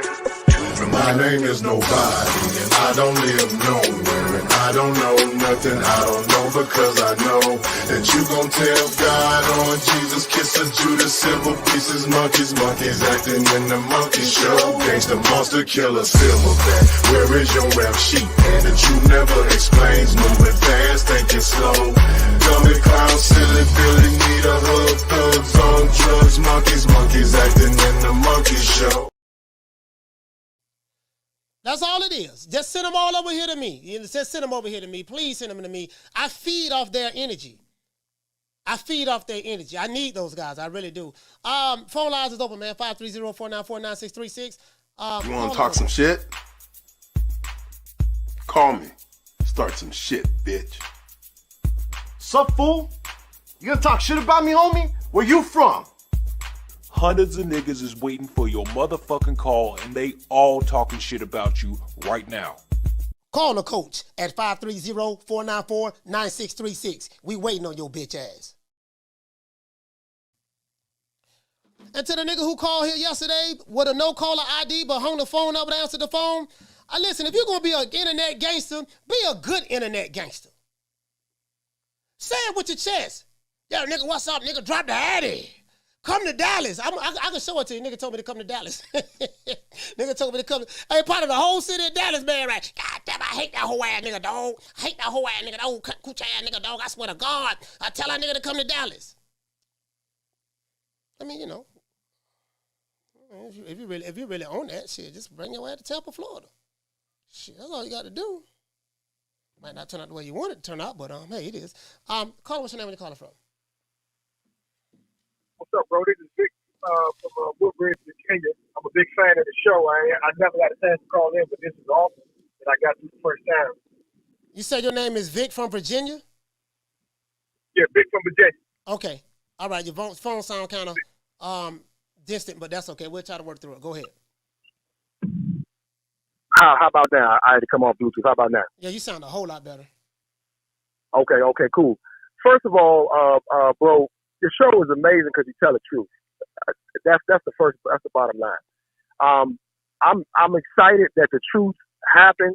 I'm excited. I feel good. I feel justified as a sports fan that reality took place and it came to pass.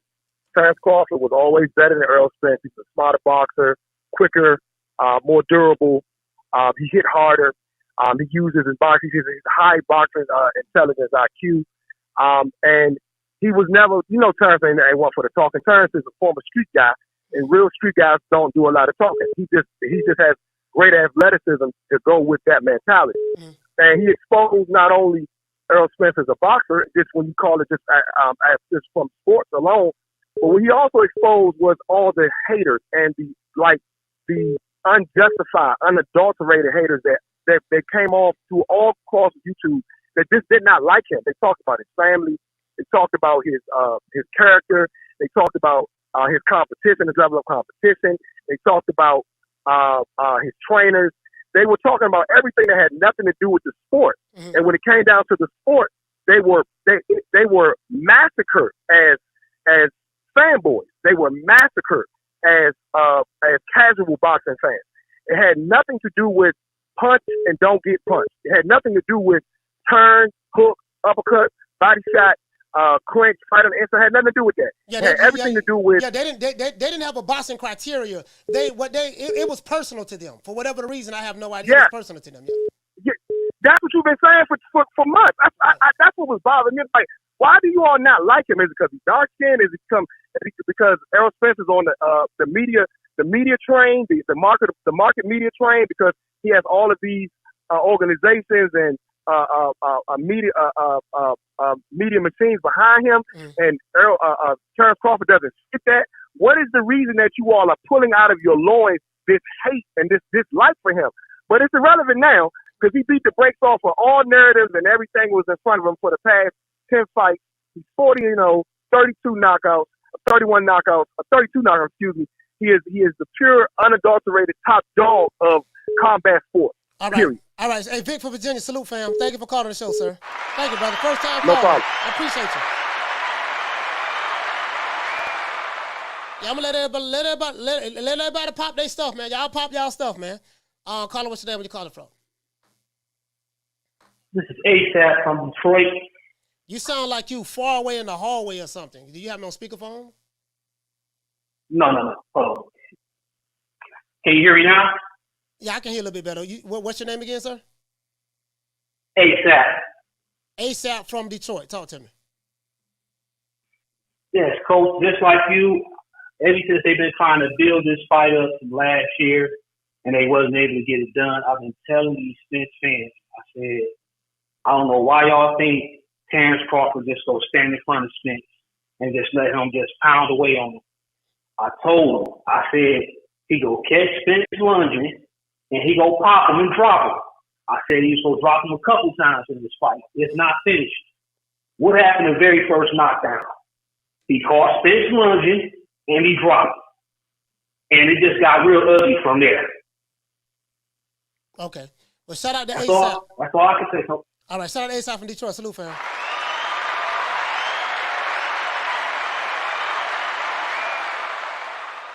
Shout out to J-Hub. Hey, okay. Dropping that quarter of a dub on your boy. He said, do you think Derrick James started adding to the stable because he saw the writing on the wall?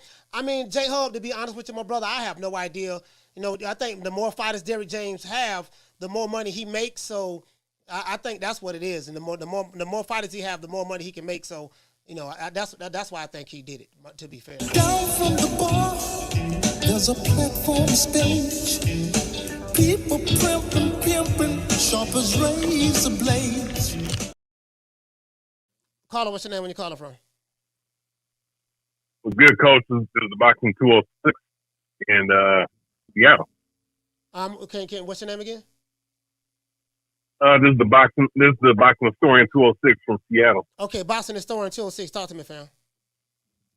What's good, Coach, man? Hey, at the end of the day, man, you know, all of us knew what was going to go down. The real boxing fans. Now, even people that pick Spence, not really speaking against them guys, but it's really more against, you know, the certain element of our community, man. You know, like, I don't know, Spence, the PBC, you know, these guys attract the most vile, the most disgusting, the most ignorant, and lowest common denominator of our people, man.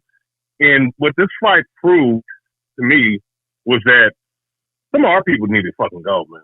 I'm just gonna call it what it is because the amount of hate. Them not our people. I don't recognize them as our people because we share the same skin complexion. I don't. You know, your people. You know, your people of those who have the same mindset as you. Your people of those who. You know what I mean? You guys are, you know, trying to accomplish the same goals and stuff. You know, just because they look like you, don't mean they are of you. Just because you see lions in lions on a safari, all lions don't get along. You know, that's a lion. That's another lion. Yeah, but they different. You get what I'm saying? So I never identify with ignorance because even one of those who look like me, they say that they're my people. They're not my people. You know, I don't recognize them at all. To be fair. You know what? Hey, that's good. That's a good way to put it because that's exactly what it is. And you know, these guys, man. And you know, you just heard, you know, with Timothy Bradley, just to wrap up everything I'm saying. You know, you have, you know, guys sitting up here calling him a coon, Sambo, Uncle Tom, and all this other stuff. Even like, you know, guys like Steven Jackson who would fit that description because of the dumb shit that he does. You understand? Yeah. You got guys out here talking about boxing that have no business talking about boxing, just like characters like Steven Jackson and these LDBC cats trying to pull a race hustle. Yeah. The race hustle on cats, man. That's all it is. And go ahead. No, they've been watching a lot of Umar Johnson, Tariq Nasheed, you know, Professor Black Truths, you know, Sinetta TV. Like, all of them say the same shit. Yeah. You know, they say the same shit. Coon, Uncle Tom, sellout. Coon, Uncle Tom, sellout. I got shooters. Drop the Addy. You better not come to my city. Coon, Uncle Tom, sellout. I got shooters. Drop the Addy. You better not come to my city. It's the same remedial shit. The same remedial shit. It's the same. Yeah. It's the same dumb shit. And all in all, man, you know, I'm just gonna say this. I'm happy for Terence Crawford and his family. You know, they've been lambasted. You know, of course, you've been threatened. You know, people that have been supporting Terence Crawford. It just shows that, you know, when it comes to it, at the end of the day, you know, a lot of these niggas just hate a real black man that has a real black family that's doing what they're supposed to do. And I feel like I'm winning watching that happen, man. Cause as a boxing fan and as a brother, man. So, you know, with that being said, man, salute to you, coach. Salute to everybody here. Oh yeah, and by the way, the dude that called in the other week, you owe me my $80. Oh, so yeah, no, you're talking about the boxing scientist. Yes, I think his name is the boxing scientist from Cali. I think that's him, if I'm not mistaken. Is that boxing the other week? Oh no! Was it on this show? Did you bet somebody on this show? No, it was I bet him on another show, but he ended up calling this show and saying oh, you better have my $80. Okay. Yeah. All right, but no, I think it was, but yeah, salute. All right, salute, bro. Salute, bro. See how to stand up. No, okay, you know what? I'm throwing. Hey, the boxing scientist. If you're listening to this live, sorry about that, fam. I'm throwing you under the bus. The nigga coach snitching. He snitching. The nigga snitching.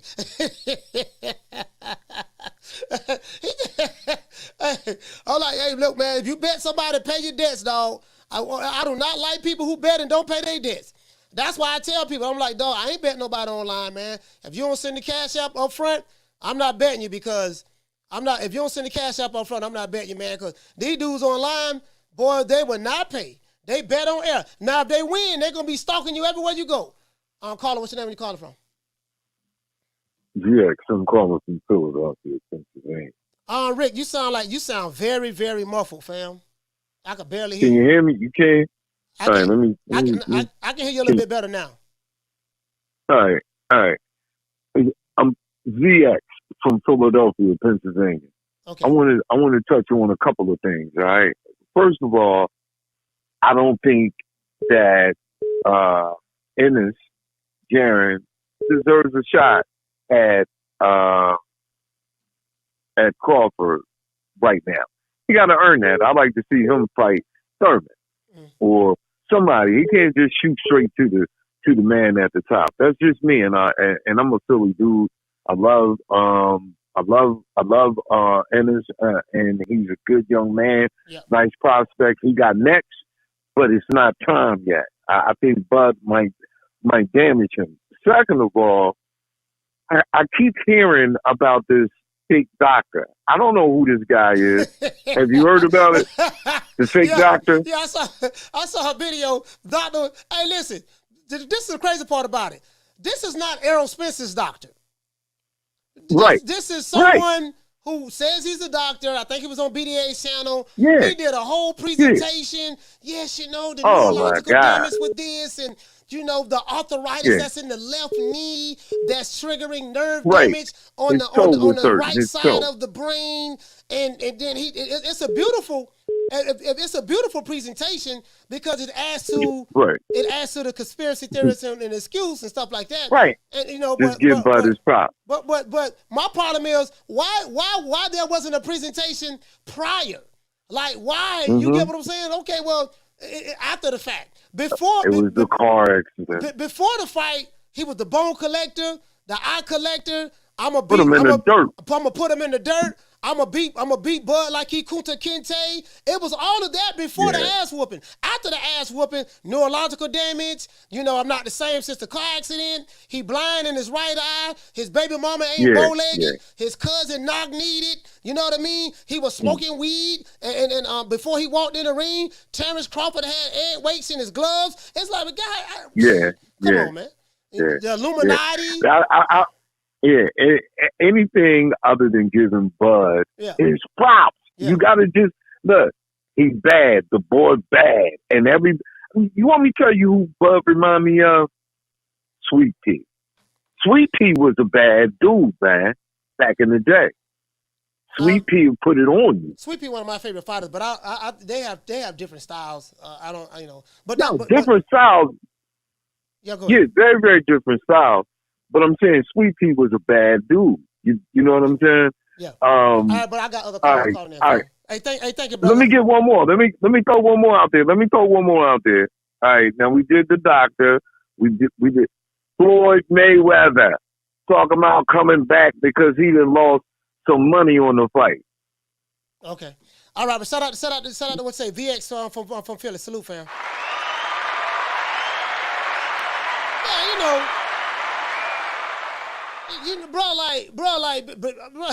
Yeah, that's the thing. Like, and the crazy part that get me is the same people. Errol Spence ain't make no excuses. Spence ain't making no excuses, but people online, his supporters. Not all of them, but his supporters is making the excuses. The Errolsexuals from the Alpha, really is one boxing community. You know, the most toxic boxing community on social media. It's really those guys. Nigga, but listen, I told you guys. I'll call it, hold on. I told you guys Friday. I say, man, this is giving me, this is going to be like, this going to give me, this like Deontay Wilder and Tyson Fury. This is giving me Deontay Wilder, Tyson Fury vibes. I'm Ed weights, loaded gloves, spiked water bottle, the Illuminati, Al Heyman sold out Errol Spence. He made a blood sacrifice. Bro, it's like, bro, these dudes here, boy, y'all been listening to too much Umar Johnson and Tariq Nasheed, man. True. Y'all been listening to too much Cyrus Suit and Seti. You see the symbol right here. You see the sign. See what happened is the Peckerwood. See these dudes over here, they suffering from a sad case of crackatosis. You know, if you listen to the Cyrus Suit and Seti, he from Detroit. Shout out to Cyrus Suit and Seti. But some wrote that nigga there. He's suffering from a sad case of crackatosis. See, and Dr. Umar, you see, brother, the Negro peeing, brother. You have a Negro peeing state of mind, brother. There's nothing black about you. You sitting over there, brother. You need to come back home and stop being a Negro peeing, brother. Join the Pan-African movement. Brother, you're not FBA, brother. You're not ADOS. Brother, where's your grandparents from? No, we need to see your lineage. We trying to get reparations from Jim Crow Joe, and Jim Crow Joe ain't opening the door. True. Caller, what's your name? Where you calling from? What's up, Coach? It's inevitable. D-Block, D-Town, D-City, D-Ville, Baltimore. Facts! D-Block, are you calling in the break room again? I'm calling. Ain't nobody here, Coach. Are you on the Bluetooth? No, I'm not. Does it sound like I'm on Bluetooth? Okay. My bad, Coach. Okay, don't worry about it. Go ahead, D-Block. Talk to me. Coach, when Terence Crawford knocked the fuck out of Errol Spence, he knocked his ass out. He lit his ass up. I mean, he broke the motherfucker down. He made him look like jelly, like shit, like nothing. You know what I mean? And you talking about representation of Dallas. D-Town, baby. Dallas, Texas. Not DeSoto. That's Southside. And we don't fuck with DeSoto, Coach. Anyway, when he knocked his ass out, Coach, I felt like that song. You know what I mean? Like everybody was so scared of the boogeyman, Errol Spence Jr. And Terence Crawford came up and said, "This is how we do it. This is how we do it. Knock us out the floor." And, you know what I mean? And that song, Coach, just stuck to me right there, Coach. And that's how you do it. That's how you beat one-eyed, wannabe, Frankenstein-as of a boxer that he was. And I knew it, Coach. He wasn't shit. He wasn't. You were right, Coach. The whole fucking exposed in front of the world. And made people. Go ahead, Coach. I'm sorry. D-Block. I'm not gonna hold you up. I gotta let you go. But D-Block, the only thing I don't like, I don't appreciate the people from Dallas, Texas, jumping ship on Errol Spence. Like, he was the big fish. He was Moby Dick. He was which a fish in the well is two different things.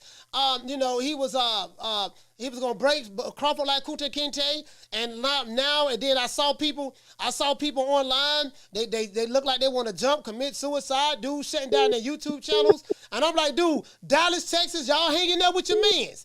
I know y'all sold a lot of wolf tickets that you couldn't cash in, but hang in there. Do not jump ship on Errol Spence. He needs you right now. Shout out to D-Block, man. Dallas, Texas, stand up. Good. Yes, sir. Don't jump ship on him.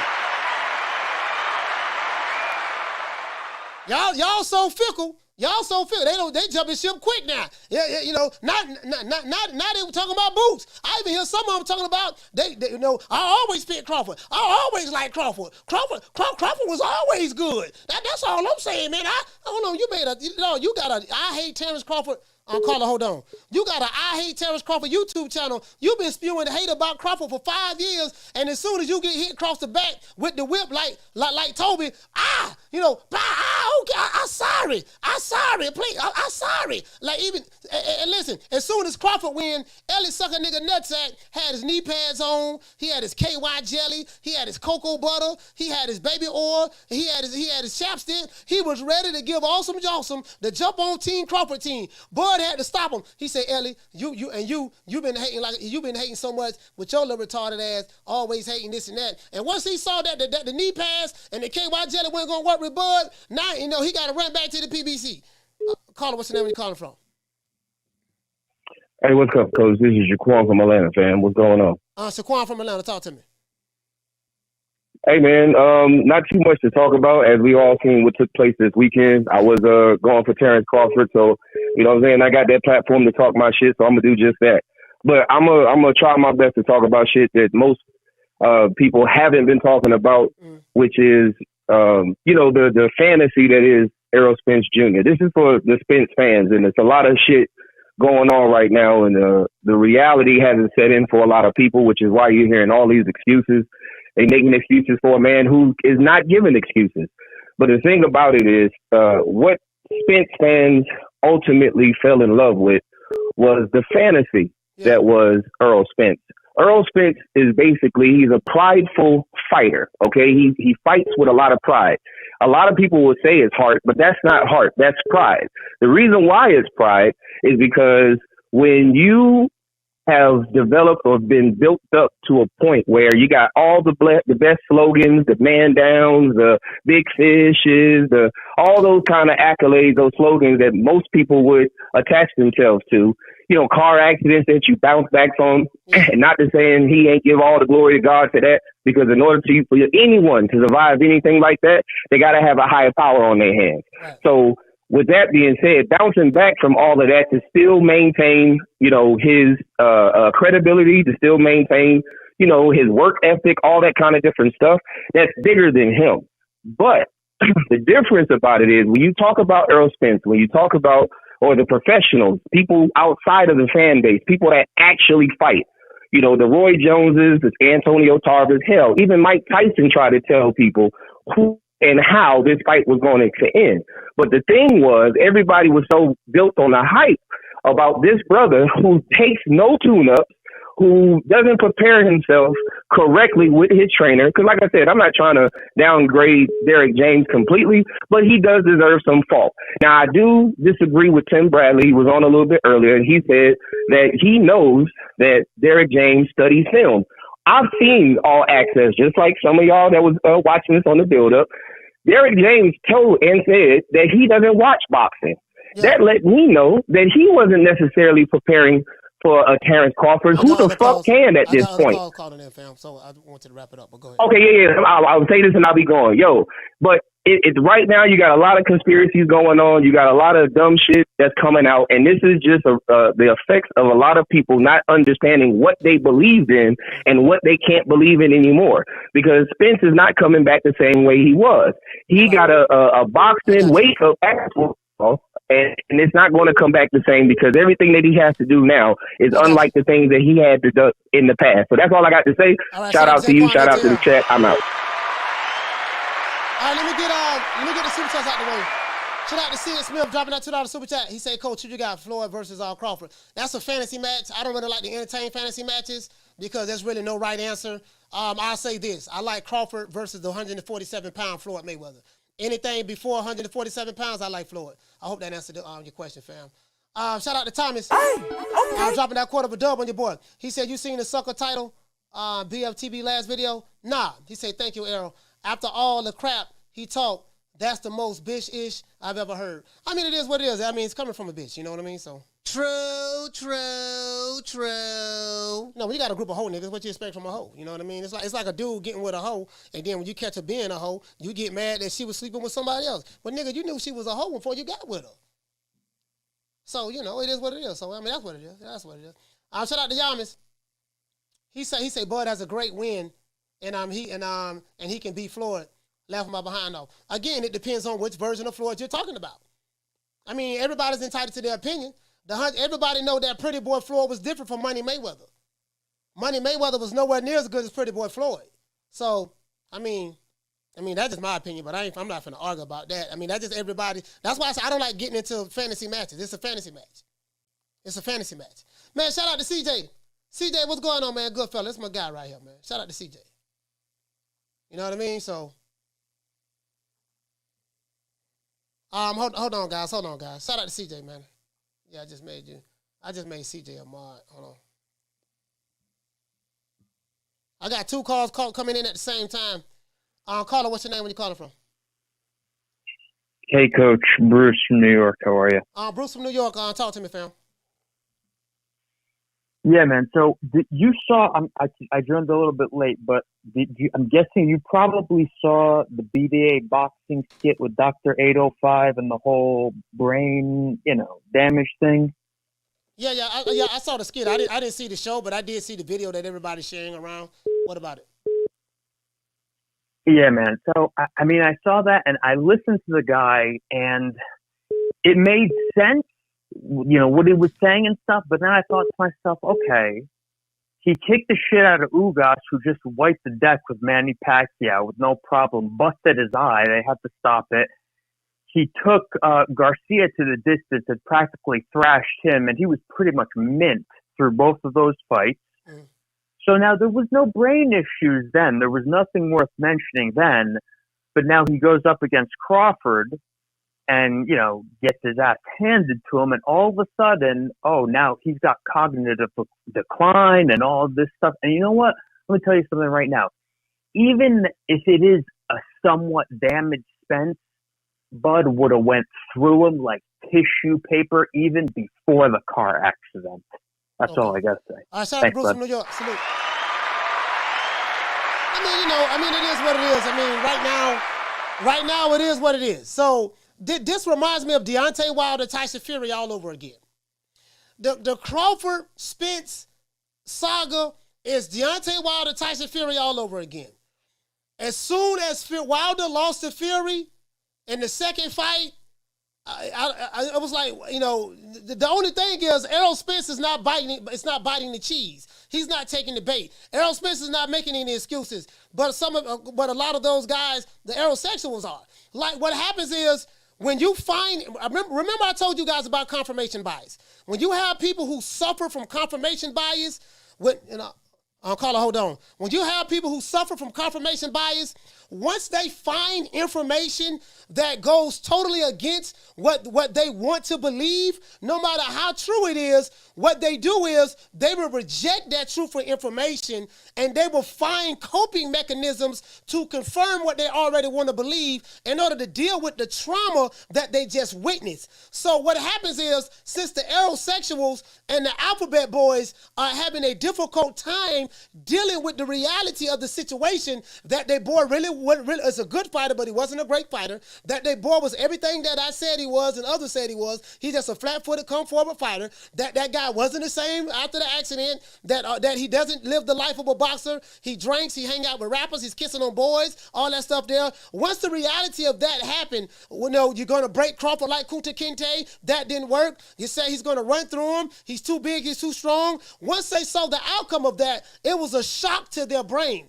And since their brain has been shocked and all narratives have been destroyed, they just can't admit that we was wrong. We was wrong, dog. They can't admit that they was wrong, so they got to make up lies and come up with all types of conspiracy theories and come up with different coping mechanisms in order to deal with the reality of the situation. I'm calling. What's your name? Where you calling from? Try from Orlando. What up? Try from Orlando. What up? Talk to me. What up, man? You got me, Coach. I ain't called you yet, but I saw you on there with your ski mask on and all that night after the fight. Oh, okay. I saw you.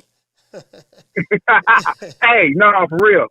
Hey, I wasn't even mad because listen here, man. For real, that jab. Hey, man, that's the best jab in the business. I've never seen him use no jab like that, man. That jab, that jab was serious, man. Yeah. Hey, man, that jab, it was like, Jamal Charlo got a jab like that. It's more like a straight right. That jab, man, he couldn't get past it. He couldn't get past the jab. And then another thing he did was so sweet. When, like Errol, he got a setup when he get ready to throw his body punches. As soon as he got ready to step, Crawford closed the distance. So he was just overshooting everything. It was sweet how he did. That was cold-blooded, man. That was cold. I don't even know if that was in the game plan. I think he just did that himself. I don't even think that was in the game plan. He didn't do nothing. He took everything away. Everything. Yeah, and he was stronger than him. Yeah, he was way stronger than him. Yeah. He's way stronger than him. I didn't think I knew he was strong, but I didn't know he was that strong. He was pushing him around. I'm gonna tell you what though. The money I lost a couple dollars. Not just to you. I lost a couple dollars. I'm gonna win it back. Canelo gonna want to fight Crawford. And I'm gonna win a bankroll off Crawford. Watch. I'm gonna win a bankroll off that fight. Yeah, I don't think he can't beat Crawford. Yeah, no, I don't. He can't beat him. Crawford and Canelo, Canelo's too big. He's just too big and he's too hard. Yeah, listen, he loves to call out smaller fighters. He was gonna try to fight Errol Spence. What's the difference? He beat Errol Spence. That's the next best thing. He gonna call out Crawford. Watch. He gonna call him out. I don't think he can't beat him though. Canelo called out Crawford. When did Canelo call out? Not Crawford. Canelo called out Errol Spence. I think he won. When he called out Errol Spence? No, they've been talking about in this 3-fight deal. The last fight he was gonna fight Errol Spence. Oh no! You know what? In the 3-fight deal. That was Tom Brown. I know you're talking about. That was Tom Brown. Tom Brown was trying to include Errol Spence in a package to fight Canelo. They was going to sacrifice Spence to Canelo for the bag, of course. Yeah, I see what you're saying. But that's not you're not sacrificing Crawford because he can't beat Crawford. Only way Canelo can beat Crawford if Crawford get on the rope. I've never seen Canelo beat somebody in the middle of the ring. Yeah, I mean, never. I didn't want to bring Canelo up, man, into this, man. But I got you, Trap. You feel that Canelo will lose to Crawford. But salute to you, fam. Shout out to Trap from Orlando, man. Thank you for calling the show, my brother. Salute, peace. We got other calls calling in, so they have weight divisions for a reason, guys. They have weight divisions for a reason. You know what I mean? So I wouldn't. You know, you guys know Crawford, my favorite fighter, but I ain't saying he gonna go up to super middleweight and beat Canelo. I ain't saying that like that. I ain't jumping out the window like that now. I mean, there's nothing wrong with anyone thinking that, but I tell Crawford in his face, yeah, man, I don't know about that, man. Caller, what's your name? Where you calling from?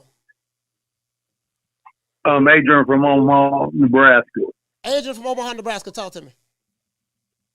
Hey, boss man, I just heard your last caller call in, and he was sounding all over the place. At the end of the day, sir, Terence felt that boy power and seeing he didn't have no power for him, and so he just walked him down and played with him for the whole match. He took that left hand flush. He felt that boy power and said, this boy feel like a mosquito. This ain't no bee. And he just walked him down. That's just the bottom line. You know what I'm saying? Don't get me wrong. I was rooting for Terence the whole time because I am from Omaha, Nebraska. And he's all we got as no football team, no basketball, none of that. Terence is all we got in the majors. So like I said, he whooped that boy ass. We all knew he was going to whoop that boy ass. And that's the simple fact. I feel bad for the Texas people.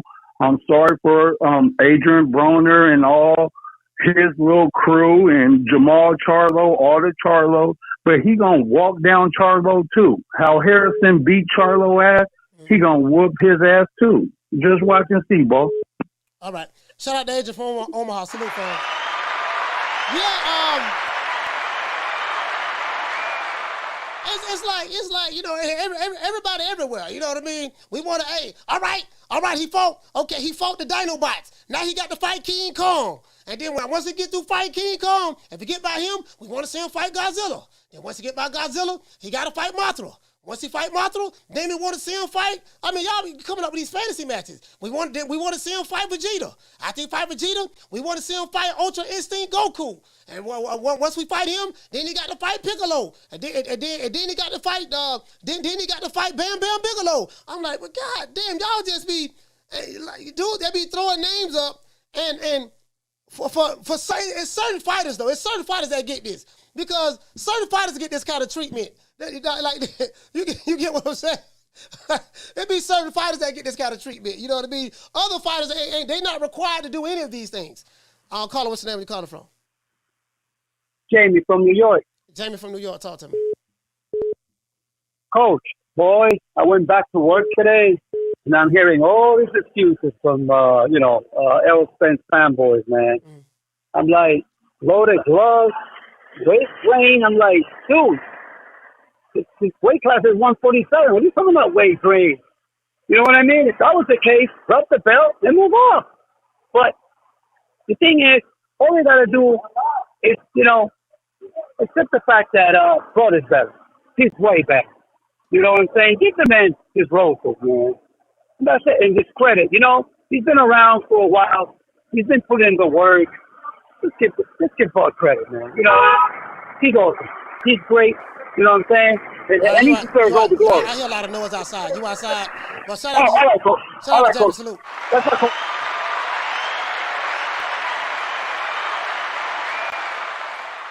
Let me. I'm not taking any more calls at the moment. Let me get this out the way. Let me show you guys how delusional some of these guys are. Remember, I told you guys about the victim mentality. People who suffer from a victim mentality, who participate in the Victim Olympics, no matter what the situation is, they will always find a way to become a victim in that situation because they can't cope and deal with the reality of the situation. They find they got to be anything other than I was wrong. Anything other, I wasn't wrong. It was the Illuminati. It was the Illuminati. Y'all think I'm making this up? Okay. Coach, you ain't got no receipts. You lying. Coach, you ain't got no receipts. You're lying. Anybody think I'm lying? Okay. Anybody think I'm lying? All right. Exhibit A. You can see the title right here. Terence Crawford is already holding on to, he said, paper champion legacy. So beating Errol, let me show you something. So beating Errol Spence was #The Matrix. You can't make this up. Let's see, can we blow this guy up, help him out, get him some subscribers. His name is He Knows Everything. He knows everything. I can't believe this here. That's the title. Check this out. This is He Knows Everything, bringing you that heat and that fire. See, we even laying down doing videos because at the end of the day, today, we got to give you guys that heat and that fire. We got to keep the foot on the Knicks. We got to keep the foot on the Knicks when it's all. Bro, Lord, I told you these dudes are low IQ. These dudes are remedial. You can't make this up. True. Let's continue. Said and done. They wanted Terence Crawford to be undisputed in 2 weight classes. You have to understand how boxing works. What storyline can boxing run with that sounds better on paper? Let me say it again. What storyline can boxing run with that sounds better on paper? Terence Crawford, the Chihuahua walking by. This dude is barking like a dog. He say Terence Crawford, the Chihuahua. Like, bro, this is alphabet boy. This is alphabet boy behavior right here. True. This is Wakanda nigga behavior. Do you see why I be defecating on these dudes so much? This is Wakanda nigga logic. You can't make this up. Let's help the man out. Let's help him out. Let's continue. The damn fence. Yes, he's still a Chihuahua walking behind the damn fence, having 2 undisputed champions in 2 weight classes. Or Errol Spence, the man they already love to hate. The man that became the second too soon version of Floyd Mayweather. If you he said that the man they love to hate, the man that become the second coming too soon of Floyd Mayweather. You can't make this up.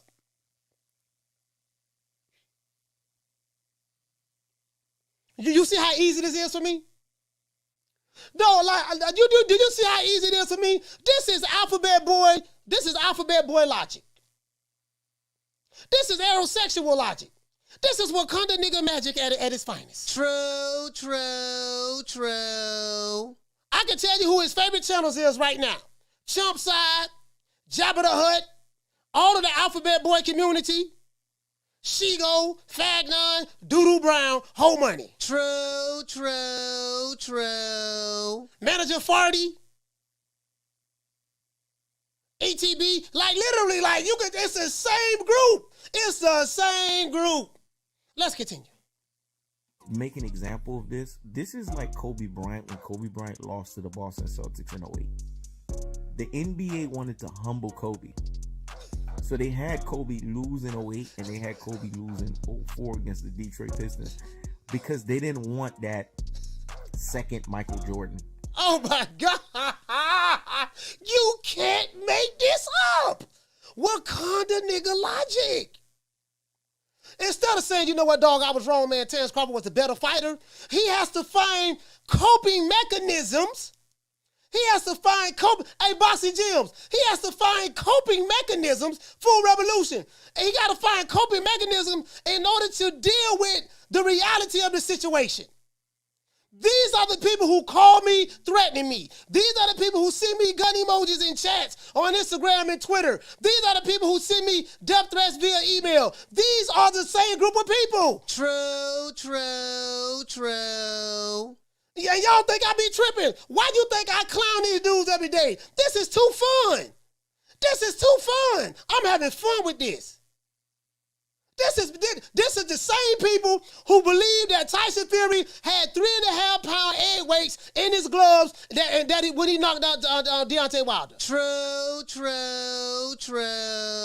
This is the same group of people who said that Deontay Wilder had an autopsy, and the autopsy revealed that Tyson Fury, when he punched Wilder, put a dent in his head. True. The only problem is this. The only problem is, in order to have an autopsy is a medical procedures that doctors use, morticians and stuff like that, that they use on dead bodies in order to find out what was the cause of death. So what they're saying is, these niggas is so dumb, they're saying that Tyson Fury beat Deontay Wilder to death. He died. They had a medical procedure on him called an autopsy that cut his body open, discovered the cause of death, stitched him back up. He woke up, came back to life to tell what happened. True. You can't make this up. And guess what? And they got a leader called Jabba the Hut. Let's go. It's the same thing with Errol Spence. They didn't want the second Floyd Mayweather Pistons lost to the Boston Celtics in 08. The NBA wanted to humble Kobe.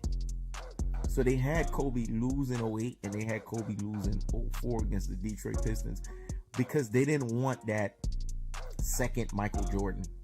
And you know the crazy part about it? He thought of this shit all by himself. True. He thought about this all by himself. How long it took you to think about this, dog? Yeah, dog, I figured it out, dog. What happened? See what it is. See, I hate Terence Crawford so much. He couldn't win. There's no way he really won. Like, something happened, dog. Like, see what it is? See, the powers that be did not want Spence to win.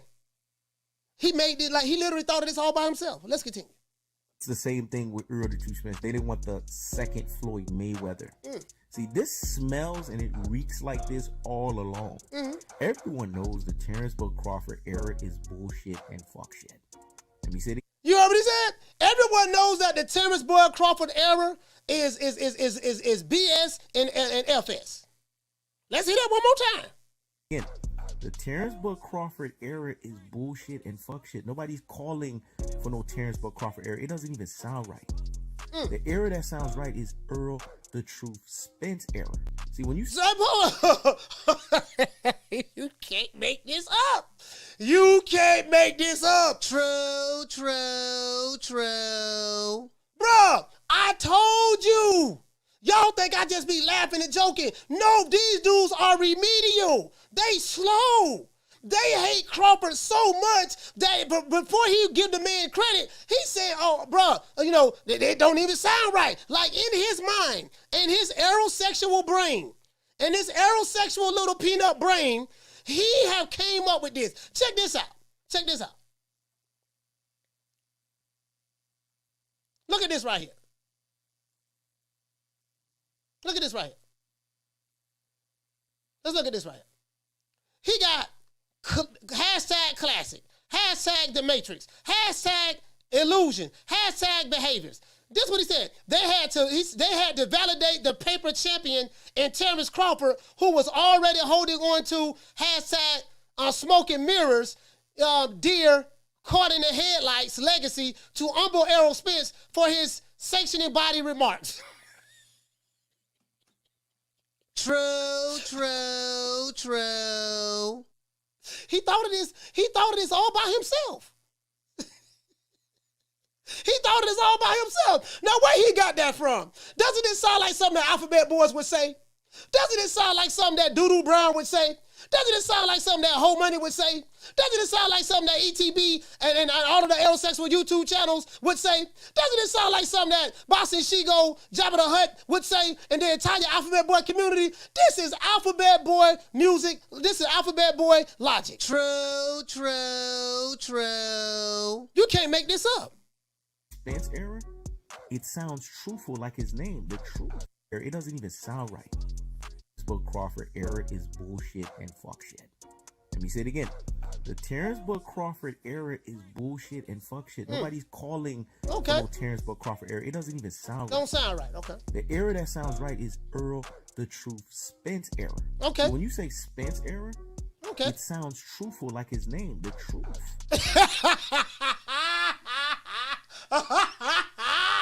Oh my God. You can't be this slow. You can't be this slow, bro. This is Alphabet Boy LDBC logic. True. This is Deontay Wilder, Tyson Fury all over again. Shout out to Boss and Jim. Hey, okay. For dropping that half for bam, dub on your boy. Hey, Leroy. Super chat received. Playtime's over, boy. Bro, this is Alphabet Boy logic. Bro, I'm trying to tell you, bro. So what you say about Jim? He said this is pure comedy, fam. Bro, it's beyond comedy. Unknown caller. You know the crazy part about it? This dude dead serious. Because you know how I know he's serious? We seen it before with the Alphabet Boys. They was threatening people. They was talking about pulling up at people's houses, drop the addy. They were doing all this stuff to defend their king. Come on, man. You can't make this up. Yes, he is still the truth. There's still no lies in his damn fist. But there's lies in boxing conspiracy. There's lies in boxing judging gifting decisions. Okay. There are lies in paid to lose. There's lies in gifting a fighter a fight of a magnitude to make another fighter pay because he started mentioning sanctioning bodies. Oh, okay. All right. So he's saying some truthful things. You know, when I was in the Nation of Islam, you know we used to call this in the Nation of Islam? He's mixing beef and pork together in order to prove his logic. In order to make his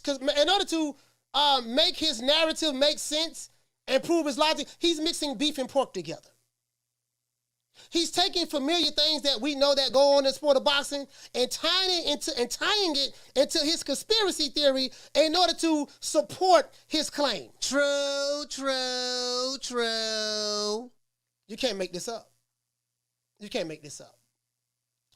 OJB said D Riders in love with bulldozers, hate plus IQ, Bud Theory. He started mentioning things out of the norm that was pissing the powers that be. Okay. If you look in the background, you see Terence Crawford is holding up this belt. First of all, this belt is an artificial belt. It's not actual undisputed. Okay. Because when you're undisputed, you're just holding up all four belts. Fool! The belt that he was holding up was the Ring Magazine belt, fool. He won all four belts. You can't make this up.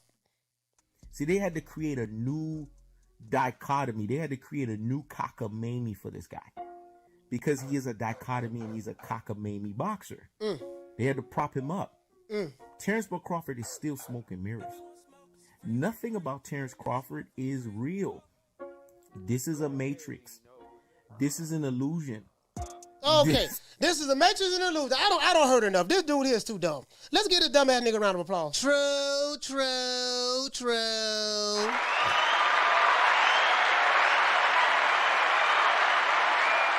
You can't make this up. I told you these niggas dumb. I'm gonna roast these niggas from here to eternity. I can promise you that. I am not gonna let off the gas. I'm gonna defecate on these niggas every goddamn chance I get.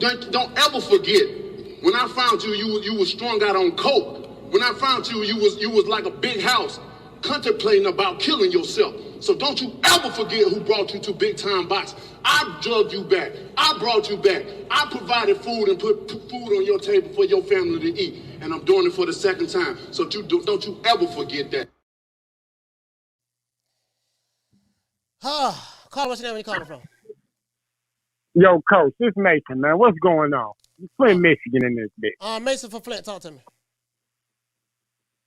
That video that you just played of my man, that's the dumbest shit I've ever heard in my life. And he sound like one of them niggas that used to get beat up in school by girls. What the fuck? Like you say, mixing beef and pork together. Yeah. Listen, bro, I hear what you're saying. He pissed off the sanctioning body. You think that man got the skin beat off his ass like that because he wanted the skin beat off of him like that? I don't know what to go, bro. These LDBC niggas, man, the Fagnons, the Shegos, these niggas is ridiculous, and we need to pack these niggas the fuck up and get them the fuck out of boxing. These niggas gotta go, Coach. Keep your foot on their motherfucking neck and don't never let up on these niggas. Man, I plan on it, Mason. Shout out to Mason from Flint, Michigan. I'm not gonna lie, man. I can promise you that. One thing, listen. It's one thing I can promise you. I don't care how many gun emojis I receive. I don't care how many threats I receive. I don't care how many ski masks, how many drop the addies I hear. Boy, every time y'all come at me, I'ma desecrate y'all. True. I am the worst Capricorn on the planet. I am the pettiest. I am vindictive. I am spiteful. I am the worst Capricorn on the planet. I promise you, I do not know how to let stuff go. I will troll you every day, all throughout the day. Carla, hold on. If I see you in church, I'm trolling you. If I see you with your baby mama's third leg, Big Booty Judy, I'm trolling you. If I see you at the one leg up contest, I'm trolling you. I am trolling you niggas from here to eternity. My job is to destroy you guys for my personal entertainment. I will not stop. I promise you that. Y'all gonna be like, damn, this nigga ain't stopped yet. He been talking about them niggas every day for the past 2.5 years. He ain't stopped yet. No, sir, I am not going to stop. I can promise you that. I'm super petty. I'm the worst Capricorn you niggas ever want to meet. I can promise you that. True. Caller, what's your name when you calling from? Hey, yo, it's Junior from New Hampshire. Junior from New Hampshire, talk to me. Yo, so I gotta, first off, dog, that shit was hilarious, though. I love when you be going off like that. Yeah. But I just wanted to ask you a question, dog. So, right, boom. Derrick James, he was trainer of the year, whatever. But Anthony Joshua's in his camp now. Not his camp, but he's Anthony Joshua, Ryan Garcia. But the problem that I've noticed about the fighters that he has is they don't make a lot of adjustments during fights. How do you think that's going to work out for Ryan Garcia in his next fight if he's getting, lumped up in the first few rounds? And because it doesn't seem like Derrick James really got any advice to change anything up. Same thing with Anthony Joshua, because what is it? In either December or January, they're gonna be doing that supposed big fight in the Middle East. He's gonna be going against Deontay Wilder supposedly. What? How do you think that's gonna bode for these guys if Derrick James seems to be a trainer don't got answers mid fight? I mean, I don't know, man. I mean, the Anthony Joshua situation, you make a valid point, Junior. Joshua's one of my favorite fighters, man, at one point in time. But I just at one point in time, you know. But right now, dog, I ain't got no faith in Anthony Joshua at all.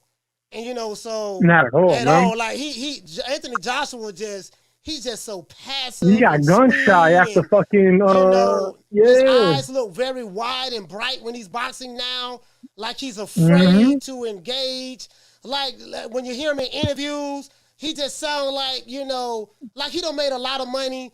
And you know, he sounds scared to me, Anthony Joshua. So I don't have no faith in Anthony Joshua as a boxer at all as of today. You know what I mean? I do still like Anthony Joshua, but his time is gone. Who he gonna beat?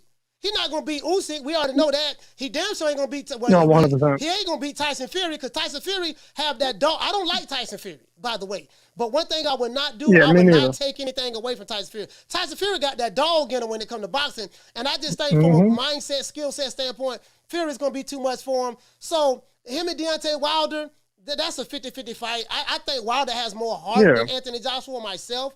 So I would probably lean towards Wilder because he does have a puncher's chance. But Joshua can beat Wilder, but I don't know what I'm going to get. One guy made a million excuses when he got his ass beat, and then another guy, he taking pictures with the dude that's whooping his ass and taking selfies and seeing, you know, so I don't know. That's a 50-50 fight if they fight, fam, in my opinion. Yeah. You know, because like the thing that I was thinking about this after watching that, you know, Errol Spence versus Terence Crawford, like, Spence is making no adjustments at all. He's not trying anything different. He's just steamrolling ahead, trying to, you know, pressure him, you know, impose his will on Crawford. And then I started looking back, you know, these past few days, I started looking at other fights that Derek James, you know, he's a head trainer of. And none of his fighters seem to make any kind of adjustments during the fight. So then that shit had me thinking, like, yo, what's going to happen, you know, when Anthony Joshua has his fights coming up against Dillian White in a few weeks. I mean, I don't know about Ryan Garcia having any fights soon, but, like, those two guys in particular, they need some kind of, like, guidance in their fights.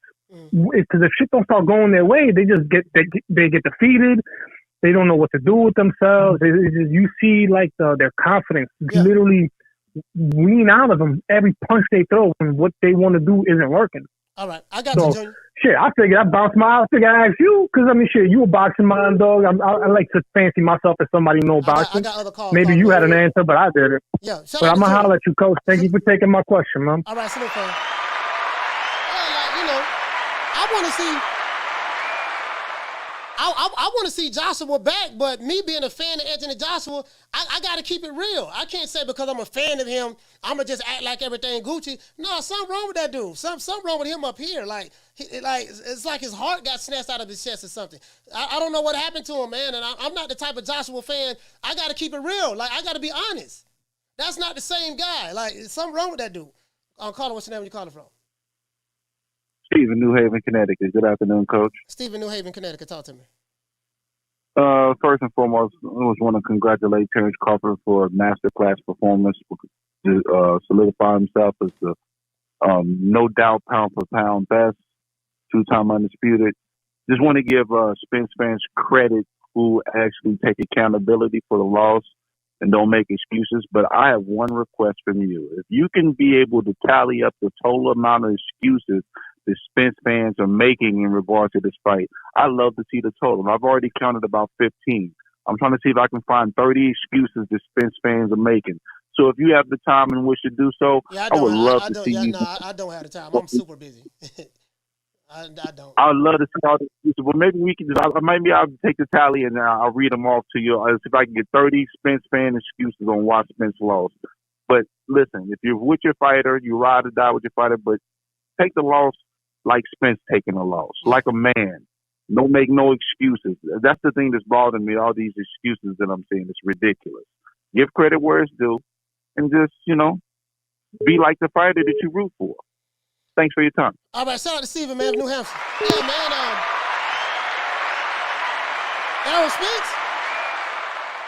Errol Spence not making any excuses. Why? And I want to tell you guys something. Carla, hold on. Do you guys remember? I betted money on Deontay Wilder. I told you guys this. I started my channel December 31st, 2000. I've been on here about 2 years, 7 months, 8 months now, going on 8 months. And I said that I lost money on Wilder in the second fight. Because I honestly thought he was going to win. But when I saw the way Tyson Fury beat him, I was like, man, Lord, was I wrong on that, right? And I always said, listen, man, the worst thing that you guys can do when you come up with all of these excuses for why Wilder lost, you're taking away from the victory of Tyson Fury. Now, I don't like Fury, but I can't take away from this man's skill set. I think he's ducking Usyk, but that's another story for another day.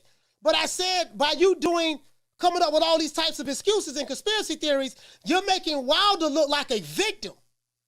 And you're making him look pathetic in the eyes of the boxing public. Like, this dude just can't take no L. You're making him look bad. Right? I said this. I got a tag called Coon, threaten, drop the addies. I got shooters, gun emojis, etc., etc., etc. And I end up destroying an entire boxing community. When you do things like this, you take away from the fighter who won, and you make the fighter who lost look bad. True. Caller, what's your name when you call it from? Red Stripe from Atlanta. Red Stripe, Atlanta. Talk to me. Yeah, I got a quick question. So after Canelo and Terence Crawford pack up all of the top PBC fighters, quote unquote, are they going? Is the PBC? Are they going to still continue to pilfer, top fighters from other promotional companies, or are they developing their own? That's a good question. This is the thing, Red Strike. Because of the situation with Paramount Global, who is the parent company of Showtime, when those execs put their foot down, they say, hey, listen, we're going to cut your boxing budget. You're not going to get any more money for pay-per-views for garbage fights. And so because the white folks because they are the ones who put the money up. So because they put the money up, that's why we've been getting these fights. Now, do they have someone over there at the PBC that they're developing? I don't think the PBC is a developing type company. It's companies like, the reason why a lot of those guys, my brother signed with Top Rank, regardless of how you feel about Bob Arum or not, you got to admit, Top Rank do know how to develop fighters. Like, they do know how to develop them. Yeah. Now, some may say they don't know how to promote their black fighters, and if that's how you feel, that's fine. But they know how to take, they've been around for 60 years or something, right? They know how to take fighters coming out of the Olympics who don't nobody know about. They built Floyd Mayweather, and they built Pretty Boy Floyd. They built Oscar De La Hoya, Cotto, Manny Pacquiao. I mean, the list goes on and on and on.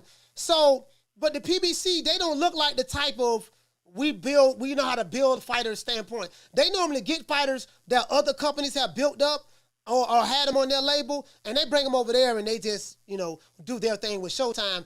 I think their company is set up differently, fam, to be fair. Oh, okay.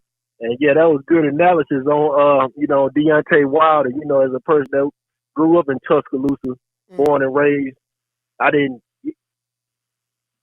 was riding with him. I still ride with him, not as much because the way he did Mark Breland, that was some weak ass shit. But that's all I got to say. Appreciate you, man. Man, shout out to Red Strike, ATL. Keep up the good work, my man. Yes, sir. Salute, man. Yeah, so that's what it is. That's what it is. Now, if there was something that really happened, then expose that. But I'm still waiting on, I don't mean to bring Wilder up, but Wilder said he had proof, he was going to show proof. We still have not seen proof that Tyson Fury had air weights in his gloves. We still have not seen proof that hold on, I'm going to say another thing. Caller, hold on. I'm going to say another thing. They're saying that Errol Spence was drugged up before he got in the ring with Crawford. This is the question I have for you guys. The PBC doctors who cleared Errol Spence to fight. So all of a sudden the PBC switches out on Errol Spence and allow him to go in the ring drugged up. That's one. And two, if he has something in his system, they test those boys after the fight. This is the same thing they said about Deontay Wilder. His water bottle was spiked. He got tested after the fight. We haven't seen anything from any doctors, any drug testing agencies that said his water bottle was spiked. We're still waiting on the proof that his water bottle was spiked. We're still waiting on the proof that Tyson Fury had egg weights in his gloves. So if you're going to make a claim of all these wild, it's the same thing all over again. Please tell me you guys see this. It's the same thing. Caller, what's the name you're calling from? It's Curtis from Long Beach. Curtis from Long Beach, talk to me. Hey, Anthony Joshua made me a fan when he took his loss from Andy Ruiz, and he didn't make no excuses. He was like, man, you know what? I wish it would have been Wilder that I lost to. You know, I would have made more money. And he got in there and ran it back. I respected him for that, and that made me a fan.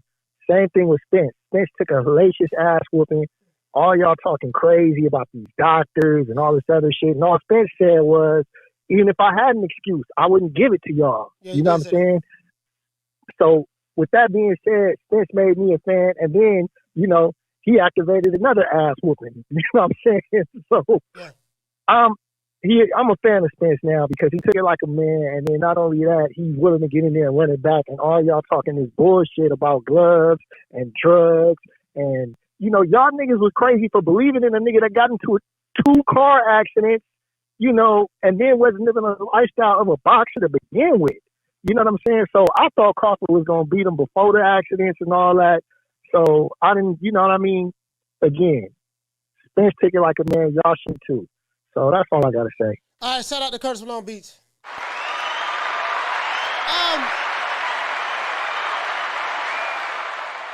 We get this right here. Shout out to $1 Trillion Dream, dropping that $2 super chat. He said, Bud got these boys losing their minds. Yeah, he got them losing their minds.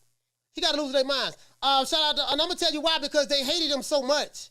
They hated Bud so much that they started believing the lies that they was telling themselves. These are coping mechanisms. You know, they've been abused, and these are coping mechanisms that they're using in order to deal with the reality of the situation.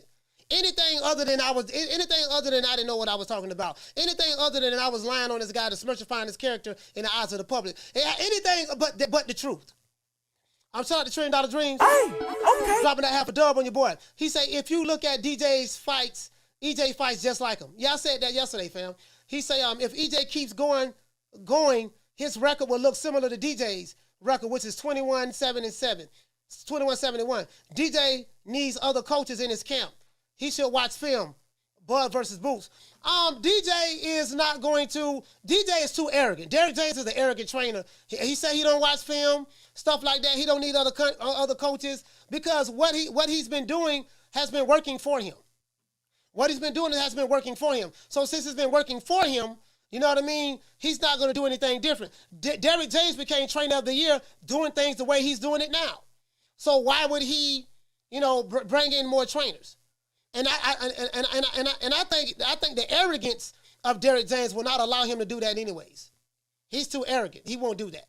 You get what I'm saying? True. You became trainer of the year. You became trainer of the year by doing it this way. So he's not going to, he's not going to do that. That's the reason why he allowed Spence to go back out there in the ring and get beat half to death. See, this is the thing, right? This is the problem I have with these guys that's been pushing these narratives. If you look at, let's do this, guys. I want you to go down the yellow brick road with me one time. Look at the way Deontay Wilder got beat to death by Tyson Fury in the second fight. He got beat to death in the third fight too, but at least he got 2 knockdowns. But in the second fight, look how bad he got beat to death by Tyson Fury. Look at how bad Errol Spence got beat to death by Terence Bud Crawford. The difference is Deontay Wilder had a black trainer, very similar to Errol Spence.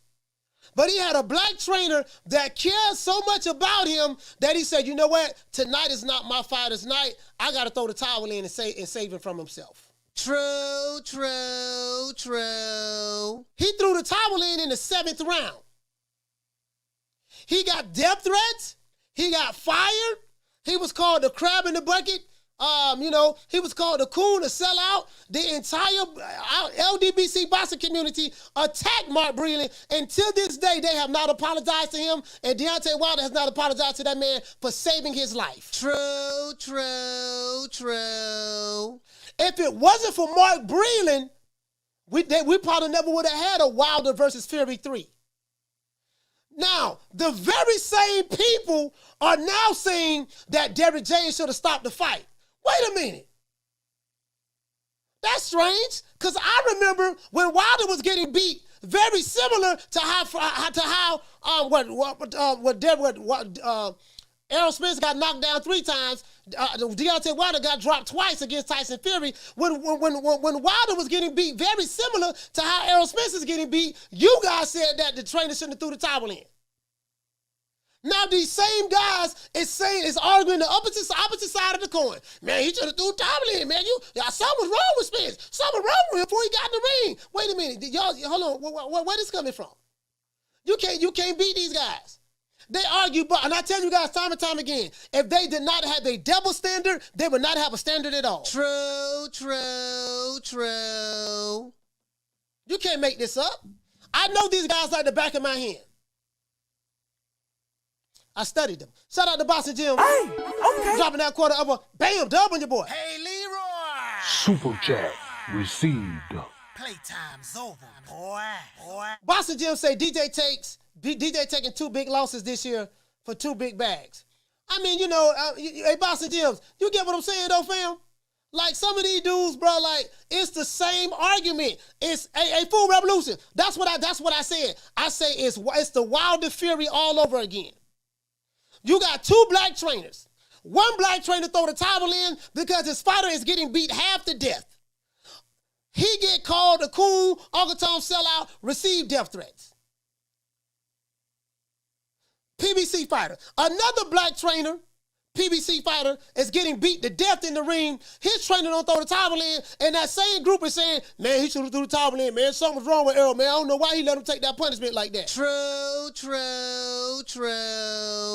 And when you ask these dumbass low IQ dudes, you say, dude, you do know you are coming with the double standard, the hypocrisy and everything. How come when Wilder was getting beat half to death in the second fight, you got mad at Mark Breland, gave him death threats, and said that, wait a minute, man, he spiked the water, in which we found nothing in Deontay Wilder's blood. He spiked the water, and he never should have threw the towel in. But then now that Errol Spence getting beat half to death against Terence Crawford, and the referee, black referee on top of that, black referee with Wilder Fury's fight, a black referee with Errol Spence and Terence Crawford fight.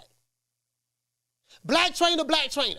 2 different outcomes, 2 different selective outrages. When I ask you guys to explain to me what's the difference, y'all go to niggas. We must internalize the flatulation of the matter by transmitting the effervescence of the Indonesian proximity in order to further segregate, to preclude on the issue of world domination would only circumcise the revelation that reflects the aphrodisiac symptoms which now perpetrates the Jericho's activation. You can't make this. You can't make this up. You can't make this up. Like literally, you can't make this up. These are the types of people that you be arguing with for 8, 9, 10, 11 hours a day on. These are the guys who send you threats in emails and stuff like that. These guys. You can't make this up. It's so easy for me to destroy these guys. It's too easy. Let's give everybody a round of applause, man. Everybody that's here, man, let's give everybody a round of applause, man.